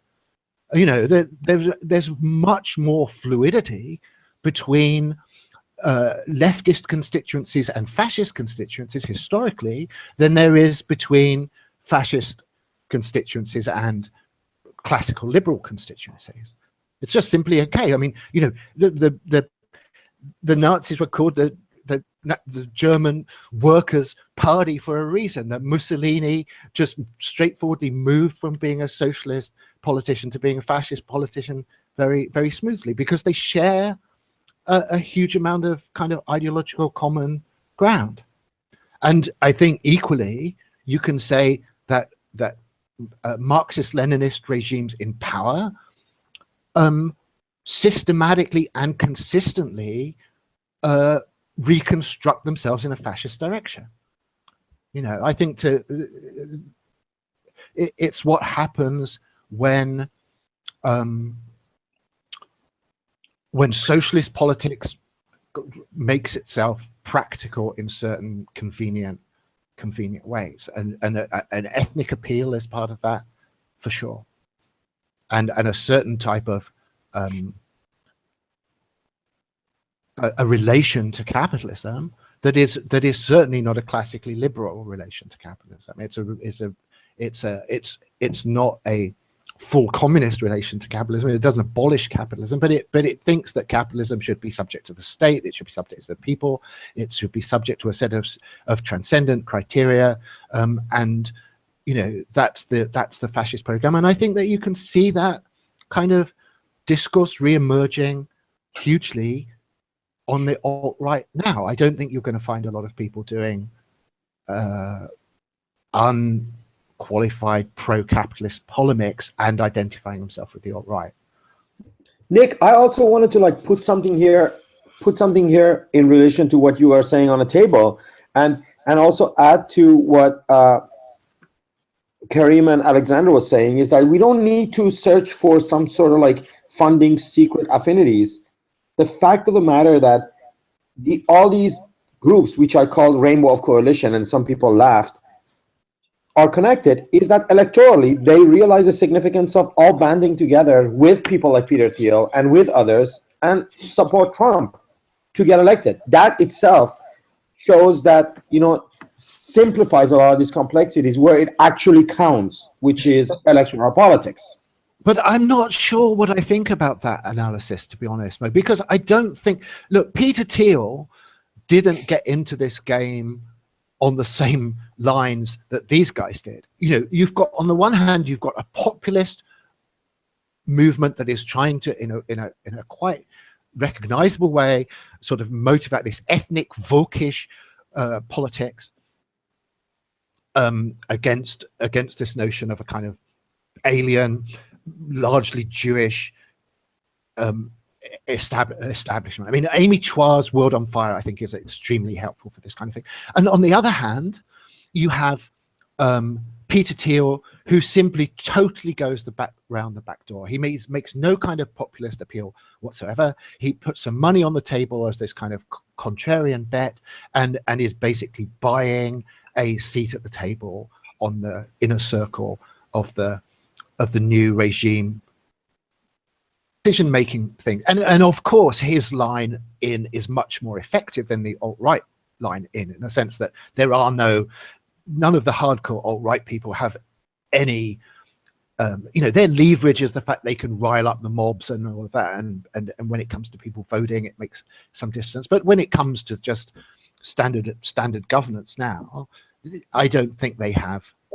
But the same way it's not like I mean what I'm trying to say here is the significance of electoral politics. Actually, this is something that is something that I kind of liked about the alt work program, or what these people, the Anon group, which the collective that wrote that manifesto, sort of highlighted. And the fact that when you look on the right, you see that despite these differences, despite the fact that each one of these elements were interested in a totally different set of priorities, they were able to band together and use or hack or take over this system with or without the help of the Russian, because that's another question that needs to really be considered. Yeah, seriously. And basically cause this tectonic shift that makes basically stall the conversation in a classroom. At least it's important enough for us to have spent at least 45 minutes on it already, right? If not, all these reactions of the left, reactions of the so-called establishment, this is all because of this electoral coalition that we cannot just put aside and say, oh no, it's not important. It's very, in fact, this is one reason why I am interested in these questions is because I think electoral politics and electoral practices are crucial to understanding how all of this will work in late democracy, or quote unquote democracy. Yeah. I mean, look, obviously I don't know whether I'm kind of stepping beyond the bounds of whatever in terms of provocation on this, but the neo-reaction analysis of this is that fascism is the teleological conclusion of democracy. So, I mean, in that sense, it's completely surprised by this phenomenon, and but it's a kind of tragic diagnosis. I mean, it's something that is just seen as being the final confirmation of how absolutely irredeemable mass populist politics are. That this is where it ends up, Now that's not a left wing. That's not a left wing diagnosis of the thing at all. And that's part of the reason that I was, I was raising this kind of question. Well, what's going on with the vocabulary left and right now? Because I think there are some very just lazy ways that can be used in terms of like maybe practical on some levels, but in terms of just theoretical analysis are not really helping us to understand what's going on. I mean, I don't know. I would like even ask about, because there are two, and this is just two things that come off the top of my head, like by talking to you, but two things that I do think kind of can be generalizably sort of seen across the board in what one would presume to be right wing, which is one, some sort of conception of or use of the cathedral in place of what left wing politics would call hegemony or a reversal of this. And two, kind of just like swaths, like huge swaths of misinformation. And that runs from, and that's why I guess I say it, from falsifiable information being on Fox News to an entire wing of falsifiable science, i.e. HBD.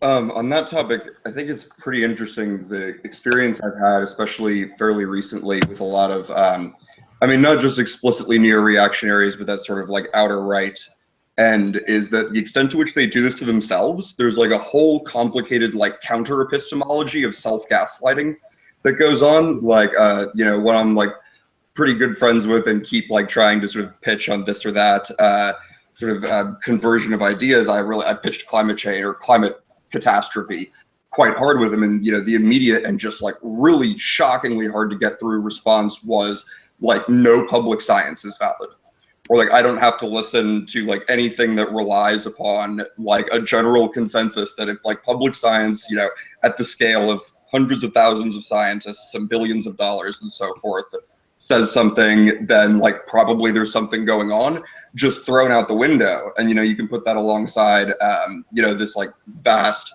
network of sort of semi-automated or linked or camouflaged as to their origins, like quote unquote fake news sites. Like, I mean, I'm definitely with like some of the people on the right that like it is at least like unfair and unself-critical, and I think Mo has said this as well, to start like calling out people about fake news when not necessarily looking at the distortions in construction that was already very much like endemic in the media sources that we already had that the left listens to. But I think, definitely distinct from the left, like this idea of like whether it's any given person, it's conspiracism or it's these media networks or whatever, there's a whole like disinformation that doesn't even perceive itself as such, self-imprisoning sort of. And it's just bizarre to watch that develop. I mean, do you guys do you see that as a front for, I guess, for like, whether it's alt-woke or it's something else, like a sort of aggressive epistemological politics, like something that's looking for tactics, like how do we pierce like this circuit of no evidence can matter in advance if it's not already part of like our minor canon, whatever it is? With short answer, yes. Yes. Long answer, you can change someone's opinion with post facts by meeting them halfway. No, meeting them where they're at. Yeah. I think the left sort of erroneously only wants to present argument that is like very all or nothing. Yeah, all or nothing, airtight. Whereas like there is some, if you believe or you adhere to the idea that intersectionality has these differences or creates these differences among people, like there are populations that like, or people like in certain aspects of the Black community, for instance, homophobia and like sort of misogynistic tendencies are there, and it's sort of like, instead of thinking that you have to put all your cards out on the table automatically to make the most airtight, quote unquote, like dogmatically correct argument, as opposed to like, I don't know, sort of let that be for a second and try to like change what you can and go that route. Like meet people where they're at, sort of. At the very least, make their bigotry less damaging in that it doesn't cross over into the electoral practices. Yeah, absolutely. Thanks. Sorry, hope that answered your question. One thing I wanted to introduce here, I'm not sure if people are aware of this phenomenon. Maybe it's kind of local, but for example, since the election, the Democratic Socialists of America, to take one organization in the US, has grown to 18,000 people. It's like tripled in size. In New York, it's... Yay, great, love it. There you go, right? So this is not exactly the conversation we're having, which is sort of how to engage the alt-right. This is kind of a spontaneous, semi-spontaneous phenomenon that happened by virtue of what the left would call a negative phenomenon, right? So the growth of an organization like Democratic Socialism was just that they had an apparatus, an intersectional apparatus that was ready to receive this thing produced by an event, right? And now we're in a different state, which is like you have 18,000 people where you did not 2 weeks ago. So I'm just wondering if, one, I think that we would do really well as a leftist to take on Nick's questions that he poses to us, because I think sometimes they're better than our own self-analysis. So this is kind of aside from that. I think we do need to take those questions on. But another thing we need to pose to ourselves is the question of power. I mean, if all of a sudden we are having organizations that have thousands of people, real politic questions, right? So we're not any longer talking about sort of what we've, I count myself amongst this, the comfortable leftist positions of the academy, scholastic Marxism, etc., of recent years. Now we have like 18,000 people plus, right, that are identifying themselves as leftists. And if you go to these meetings, right, we really don't have a good sense of what that means politically. Like the politics of these organizations, right, are very unclear. And what a leftist is, even within them, is very unclear. I mean, you find the full spectrum from people who are unconsciously or consciously pro-capitalist, pro-liberal, who are in a socialist organization, to people who are sort of 20th century communists, to da-da-da-da-da, right? So this is like a real question that we have to intervene at the level of real politicking even at this point. It's not just scholastic debates, right?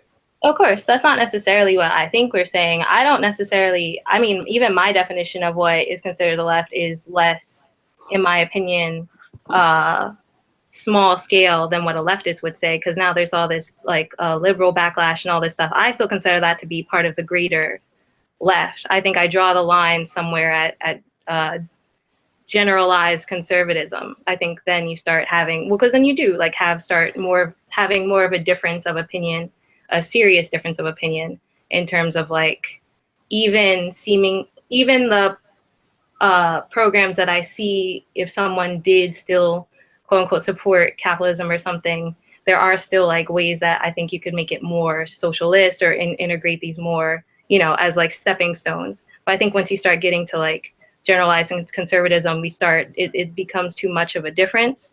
Whereas like I think these organizations, that's good, like that they're getting this type of membership. And I think there are like, I don't just think about theoretical terms. I think, for instance, there are serious, like legitimate, real issues that could be addressed and should be, and that I think even far leftists should have more awareness of, like gerrymandering and voter registration issues.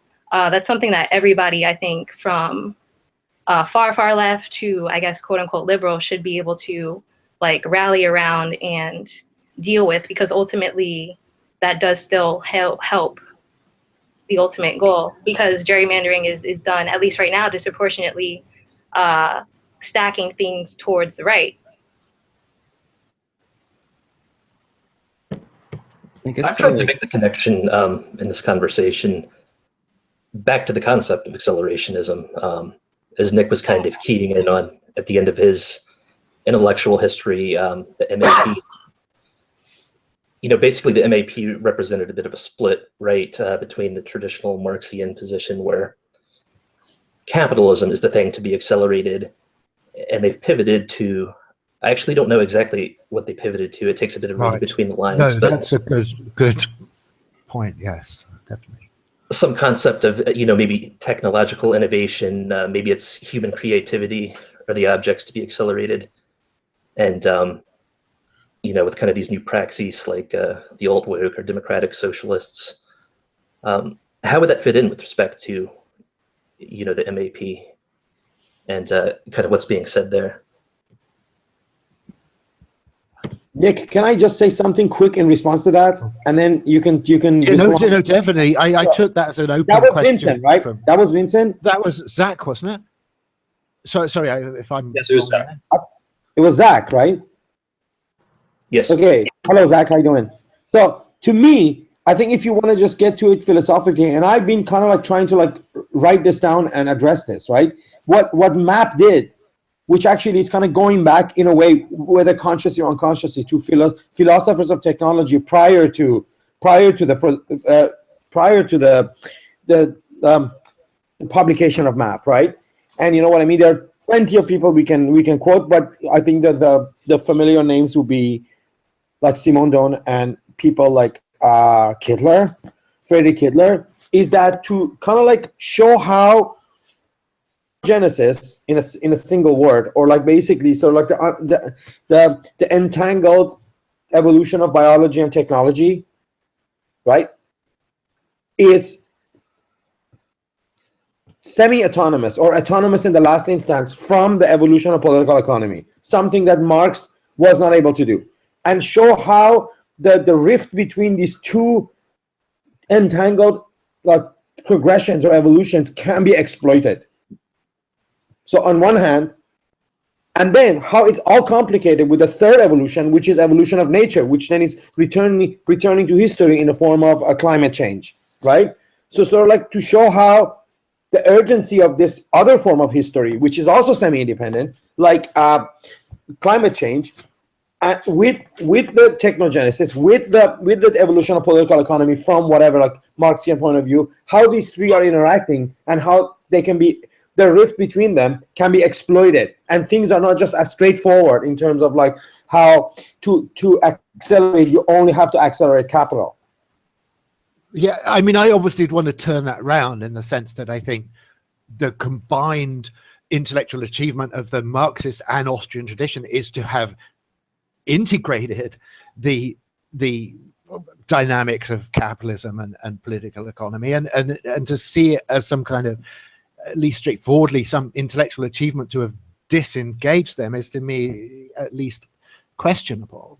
But this is obviously huge. I mean, there are probably several candidates for what is the central question that this course should be addressing, and I think this is one clear, strong candidate. Is to put it in the terms that you've just put it, Mo. Like, is there some effective autonomy to the technological lineage or not? And I think that is obviously the dividing line between right and left accelerationism is exactly on that question. Yeah. I also wonder if it's like there's the question of capitalism's power to transform the fabric of human reality or human nature in a way that kind of goes beyond this whole conversation, that like we're sort of taking freedom and equality as like quasi-transcendent values, but it's like capitalism, is like, well, this whole conversation is going on like in the world, not just in here, but like meanwhile, like artificial intelligence and gene editing and all these sort of scientific capitalist processes are sort of reconfiguring like what it is to be human. Right. And sure. And so like, we talked about Nietzsche a little bit, or like Nietzsche versus Marx, and like, so like the basic Nietzschean idea is that his version of the leveling of the European man is, includes leveling of his values, right? It's like that we might produce new things that we can't even conceive of right now, or that nature might be doing that through us or whatever, versus a more like Marxist view, that is also sort of utopian, but has certain values that we currently share kind of still in place. And I'm, you know, those, maybe it's a little bit artificial to contrast those two ways of saying things, and it's kind of ham-fisted or something, but it's interesting. Like, I'm very interested in sort of the sort of Nietzschean view or like version, and then it's like our time, like everything is sort of suddenly become so scary and like messed up that like it also feels you know, that's speculative in this very dangerous way. And yeah, I don't know. I'm just sort of chiming in with that comment. Or and I guess I imagine left versus right accelerationism kind of that there's an antagonism between those two views. This kind of like long view. I think there's a lot going on in what you're saying, and if I'm, you know, if I'm misconstruing what you're saying, do correct me about this. But I think one of the issues is to do with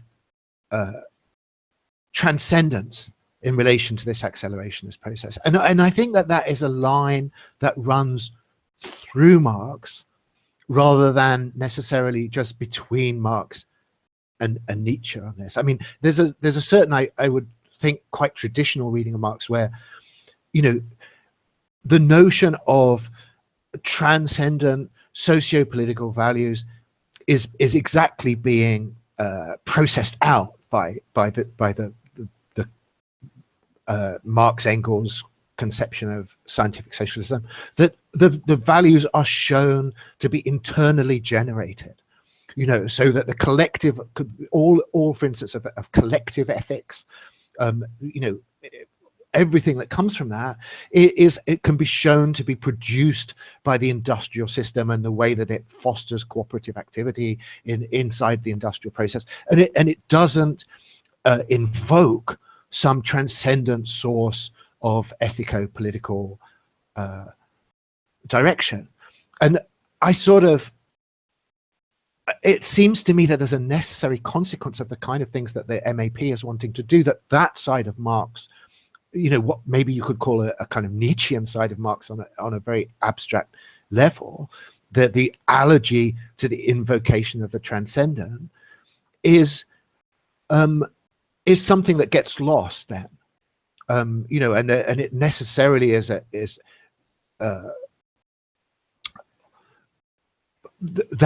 the imminent accelerationism that comes from the fact that there just is not going to be, there is not going to be a source of value outside of the motor that is actually running the historical process. That then becomes actually something that is put under attack.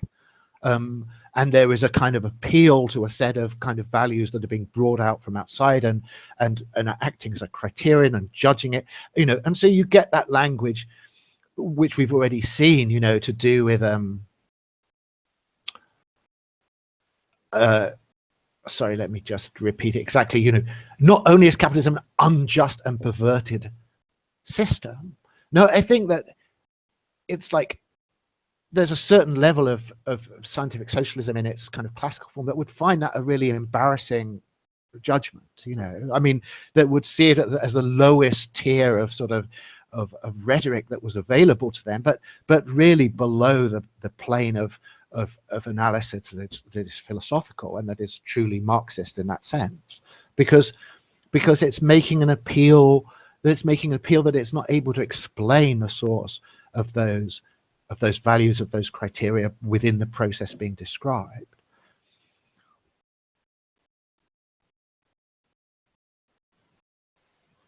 I mean, sorry, I might, if I've just wandered completely off the point you were making, Hunter, then I apologize for that. But I took it that. Well, yeah, no, yeah. I mean, I guess it's also maybe a question of like what exactly the ontological status of cybernetics is, in a way, you know, like how like is the acceleration, you know, is it like, you know, what's in the assemblage, you know, is it just sort of economics and ideology and science, or does it also include the criteria by which we're conceiving of the whole process, or like yes, like actual values, totally, not just false ideological ones. Yes, totally, and why I sort of wanted to call out that invocation in the Nietzsche quote of the leveling process of European man. I think that is totally tied up with what you're saying now. You know, it's to do with flatness in the system theoretic sense. It's to do with immanence. It's the fact that the direction of your analysis is meant to systematically process out any transcendent source of value or criteriology. It's the symptom of an incomplete and in a certain sense like unscientific analysis that would allow there to be these residual transcendent sources of authority. And so that definitely seems to me something that is, you know, happening at two levels in Nietzsche's work, and one level, at least two levels, and one level being this appeal to leveling, to flatness, which is the systematic eradication of transcendent elements from the system under consideration.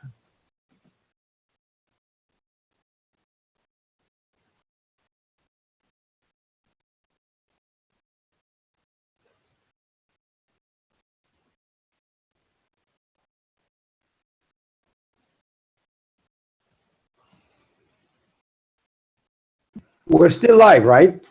Yeah, yes. Sorry, everyone's gone. But I just wasn't sure. Maybe I've shut everyone up by ranting or whatever.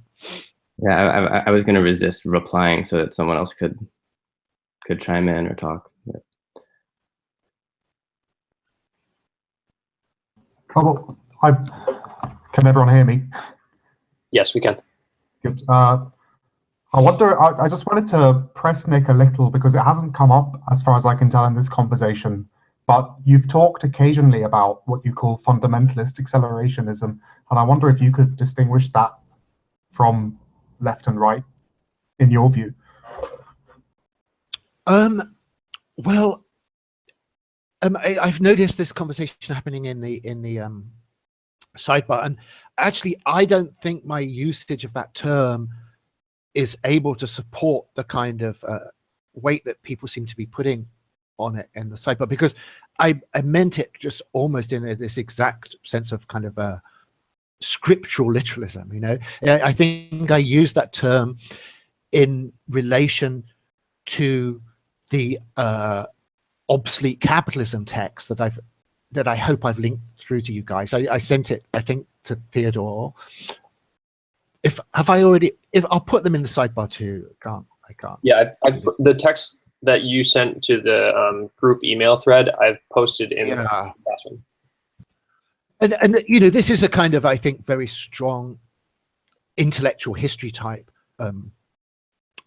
approach to this subject. And so, as I say, just to be repetitive, when I say fundamentalist accelerationism, it just is simply that they go through the word of the scripture, and they follow it through this Key, Deleuze, and Guattari passage, and they follow it back to Nietzsche and through the discussions that those texts have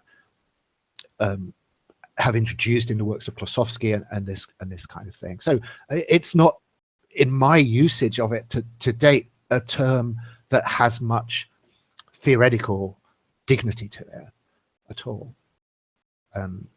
And I certainly think that the kind of philosophical question of a kind of fully immanent critical discourse on acceleration is something that is not carried by this notion of fundamentalist accelerationism in this sense.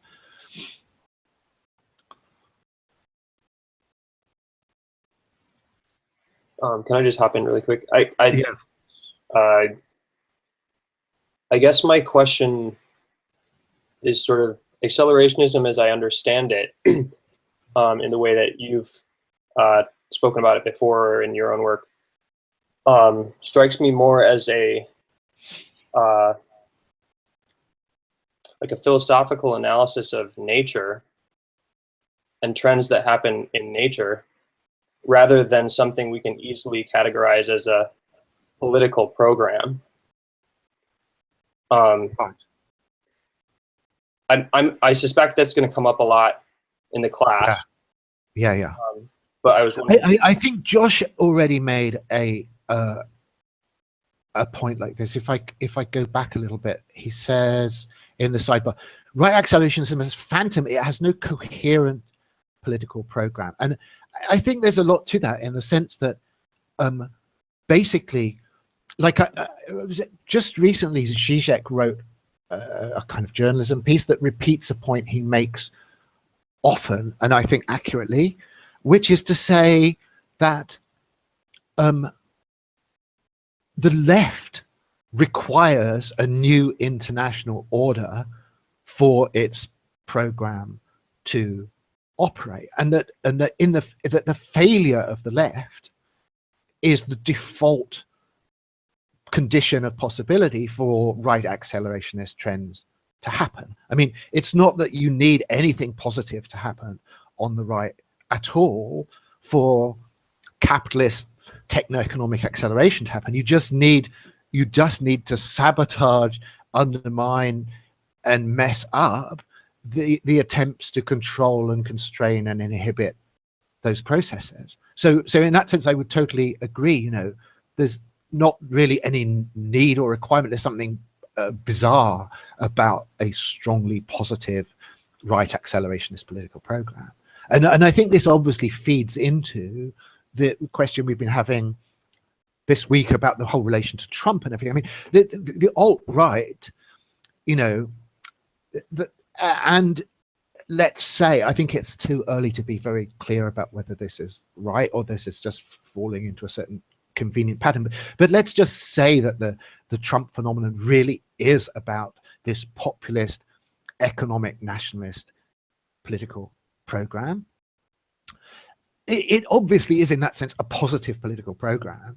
And just as a positive political program, it should raise the hackles of right accelerationists. I mean, they might be able to tactically navigate it. I mean, I guess they think they would have to tactically navigate it. And they might think that this program, by its nature, is going to, in other ways, mess up, confuse, and disorganize more potent forms of inhibitory political action in relation to capitalism. And so there might be some sort of tactical or strategic allegiance with it, in that sense, that it's just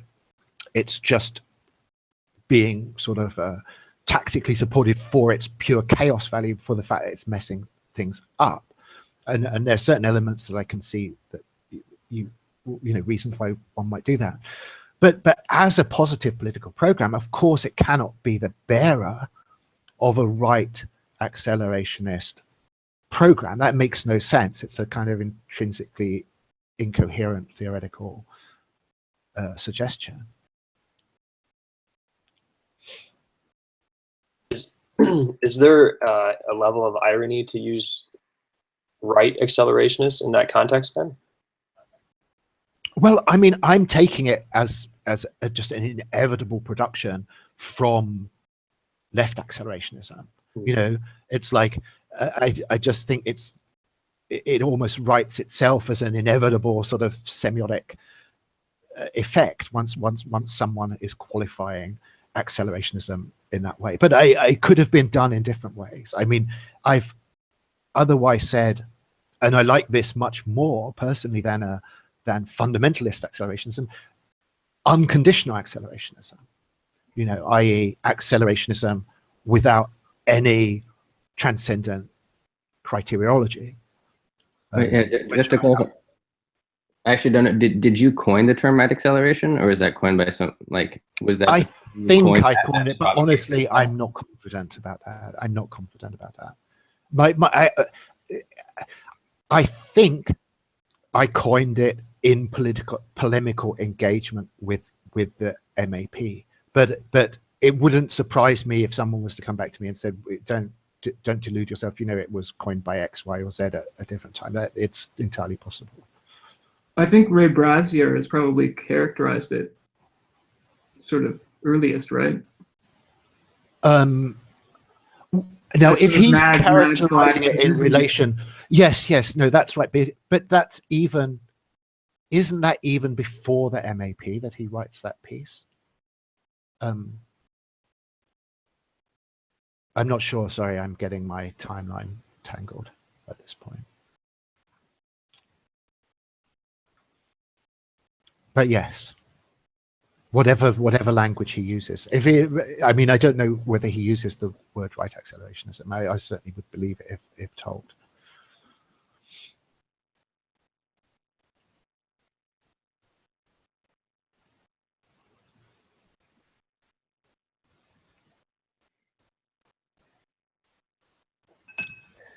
So it's almost like a question of the relationship between philosophical consistency and political praxis or something. Sort of, do you start with coordinates within the manifest image that you care about and then use philosophy from there, or sort of like, go all the way with the philosophical theory? Yes, I would be very happy to characterize it in that way, but of course I wouldn't be surprised if people were to come back and challenge that from the other side. And I don't know, it's an interesting question actually, whether they would do that. Yeah, that is an interesting question. I'd be curious to know what the challenge would be from the other side. I mean, obviously, partly the term unconditional acceleration is meant to provoke exactly the response that you're now also asking for, but I don't think it has been successful in doing so. So it remains unknown. But admittedly naively, I mean, I'd like to pose a question. So if we have a sort of ontological force, objective tendency, in which subjective agency as a reflex doesn't have some reflexivity in relationship to it, then it's all moot anyway. We don't need any apparatus, right, left, or otherwise, to protect, defend, stop, right? Right. Yeah. No, I think that's definitely the way that one is pulled, and it seems to me quite clear that it's not that there is the process and the process in some neat sense, but the antagonism between the process and its antagonist or pseudo antagonist is essential to the process. I mean, it's the dynamics, antagonistic dynamics, are much more dynamic than non-antagonistic dynamics, and this is, again, it's in some complicated non-linear way going to take us back into this whole question about left and right here, because I think that one of the reasons that the right is confident about the coincidence of technological dynamism and capitalist process is precisely that they see the conflictual competitive structure as being absolutely integral to the genetic process. It's not that there is a separable genetic process and then a set of antagonisms about it, but that the competitive antagonistic process is itself the genetic matrix. And so I think that this definitely goes across to what you're saying, that the kind of of course it must be consistently that the kind of various kinds of leftist revolt against the process are dynamic frictions of the process. In a way, this debate between right-left accelerationism recapitulates the arguments of Marxism a century ago. Of course. Yes. In fact, that's my entire argument in my PhD thesis. Good argument. Yeah.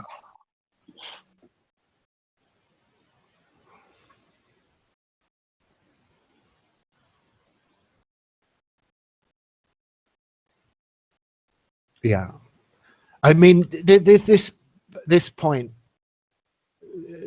John's making about it's obviously also tied up with this question about transcendence in this respect, isn't it? I mean, like you can run the thing the other way around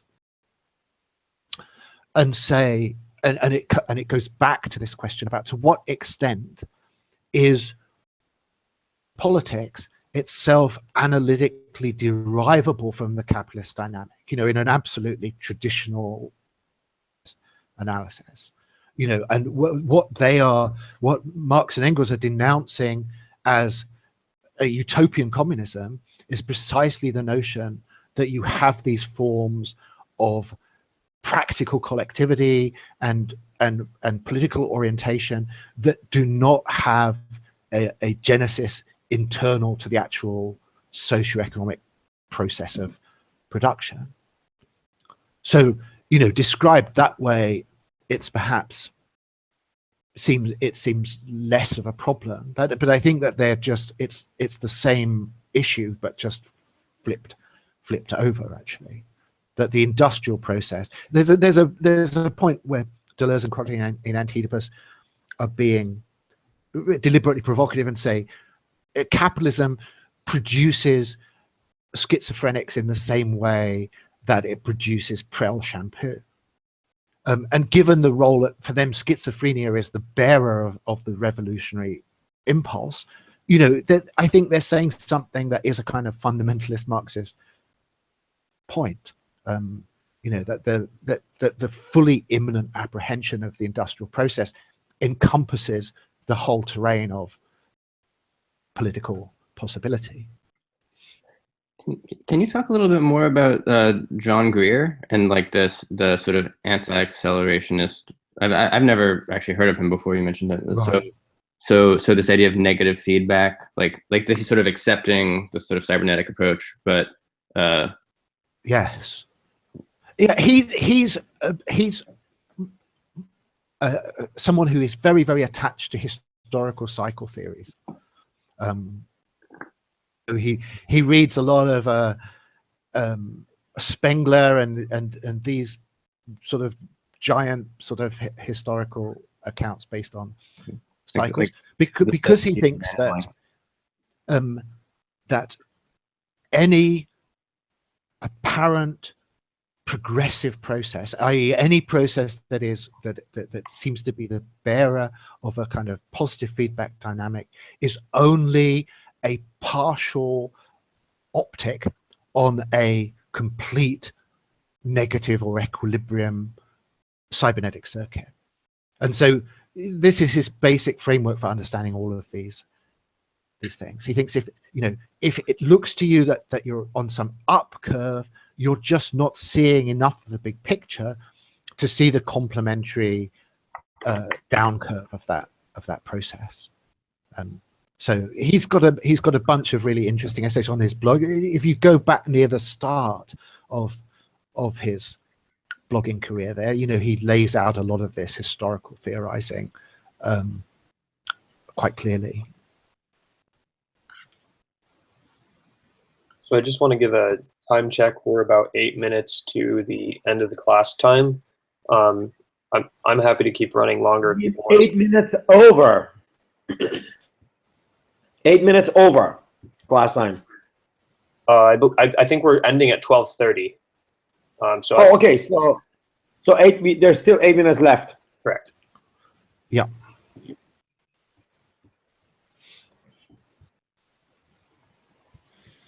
Nick, I don't know if I will be here in every class, but still, nevertheless, it would be great if you, I don't know if you did this or not, but if you can talk about the trajectory of the next 7 classes or some kind of like a sense of.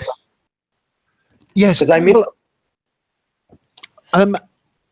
As I was apologizing to people actually before you came here, Mo, about this, because my sense of how this course was going to work was sort of thrown into chaos by the way working on it went. And I'd really sort of thought that I could just philosophize my way beneath or below these controversies about the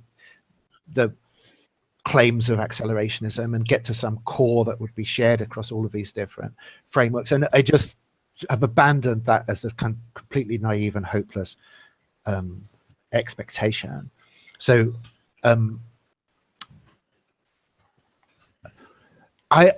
what I had promised people is that by Tuesday, I will provide something that is at least a kind of basic reading list syllabus course organization thing. I mean, I was going to sort of build in a lot of what people wanted to talk about today into my sort of thinking about how that should go. But maybe we could make a promise about next week. And I think there's something to be said for maybe taking the MAP as a starting point, because I think it's so important to the sort of reactivation of this whole accelerationist discussion. And while there's been lots of interesting work since that I hope we'll be able to get to, I don't think that anything that's happened since that point has been as essential to sort of redefining what this discussion is about and why people are talking about accelerationism and how it might intersect with our contemporary sort of quandaries. So my strong temptation is to put the MAP at the heart of next week's reading, and then if people can sort of allow me the patience to sort of then spin things out from that and give people a larger framework by Tuesday of next week. Great. And if anyone hasn't been able to get into the classroom, please send me an email.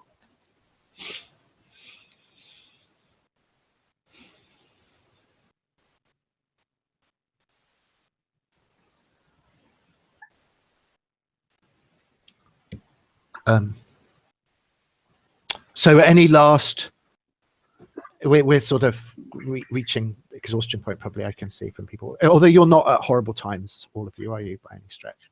Amy is, I know. And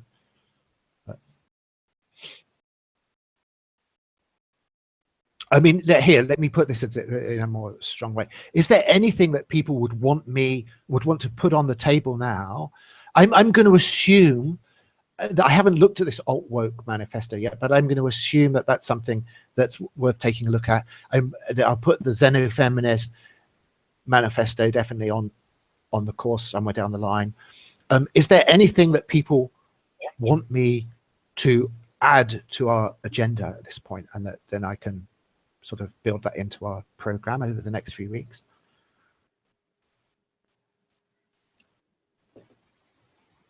Nick, I wrote something for a catalog of an artist exhibition that's going to get translated to German and published as part of a catalog.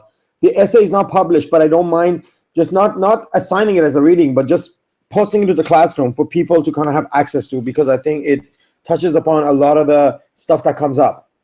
So I'll add that to the classroom. Cool. Like an extra text. But just please, people, don't share it, because it actually it's copyrighted and belongs to this museum that's going to translate and publish it. And when it comes out, then we can share the official design PDF of it later. But I just really want to like pass it on to people to read. And it's past the point of commenting on it, but it's still good because it's already finalized. But it's good if people read it, because I think I try to like address a lot of the stuff that are theme of the seminar in that paper. And it's called Machining Intelligence and the Winter of AI. That's what it's called. Okay, cool. Nick, a lot of the things I addressed there are basically things that popped to my mind in our last summer residency when you came to New York and we had that wonderful 5-day thing with Amy and Jake and everybody around. So it's kind of like I take those discussions from those sessions and then I expand upon it to get to Trump in a way. Okay, great. Okay. One thing I'd like to ask, I don't know if I missed it, just where everybody is in the world physically. Where are you? I'm physically right now in Berlin, but next time we speak, I will be in Sharjah. All right, I'm in Brooklyn, New York. Oh, lovely. I'm in Berlin as well. Cool. I'm in Queens. Oh. So anybody who's in New York, I'd love to meet some more people from New Center around. It looks like a lot of New Yorkers from what I'm hearing. Yeah, I'm in Brooklyn. Sweet. I'm in San Francisco. Hey, West Coast. All right. Robin, you're West Coast or Berlin? West Coast, San Francisco. Okay. So who said Berlin? I just barely heard it. Me. Vincent. Joshua, right? Vincent. Vincent. Okay, sorry. Because I can't see your face, I'm trying to assign another face to your voice. It's just like normal human myopia, right? Sorry about that. So, quick thing before we end today. If people are able to get wired internet connections, I know that's not really popular right now, but it works a lot better, and it'll make the class smoother. So, right. Okay. Yeah. So thanks massively to everyone for a great discussion. I've really enjoyed it. Thanks, Theodore, for your work putting it together. Yeah, no problem. Have a good week. Yeah, you too, everyone. Thanks, Nick. Bye.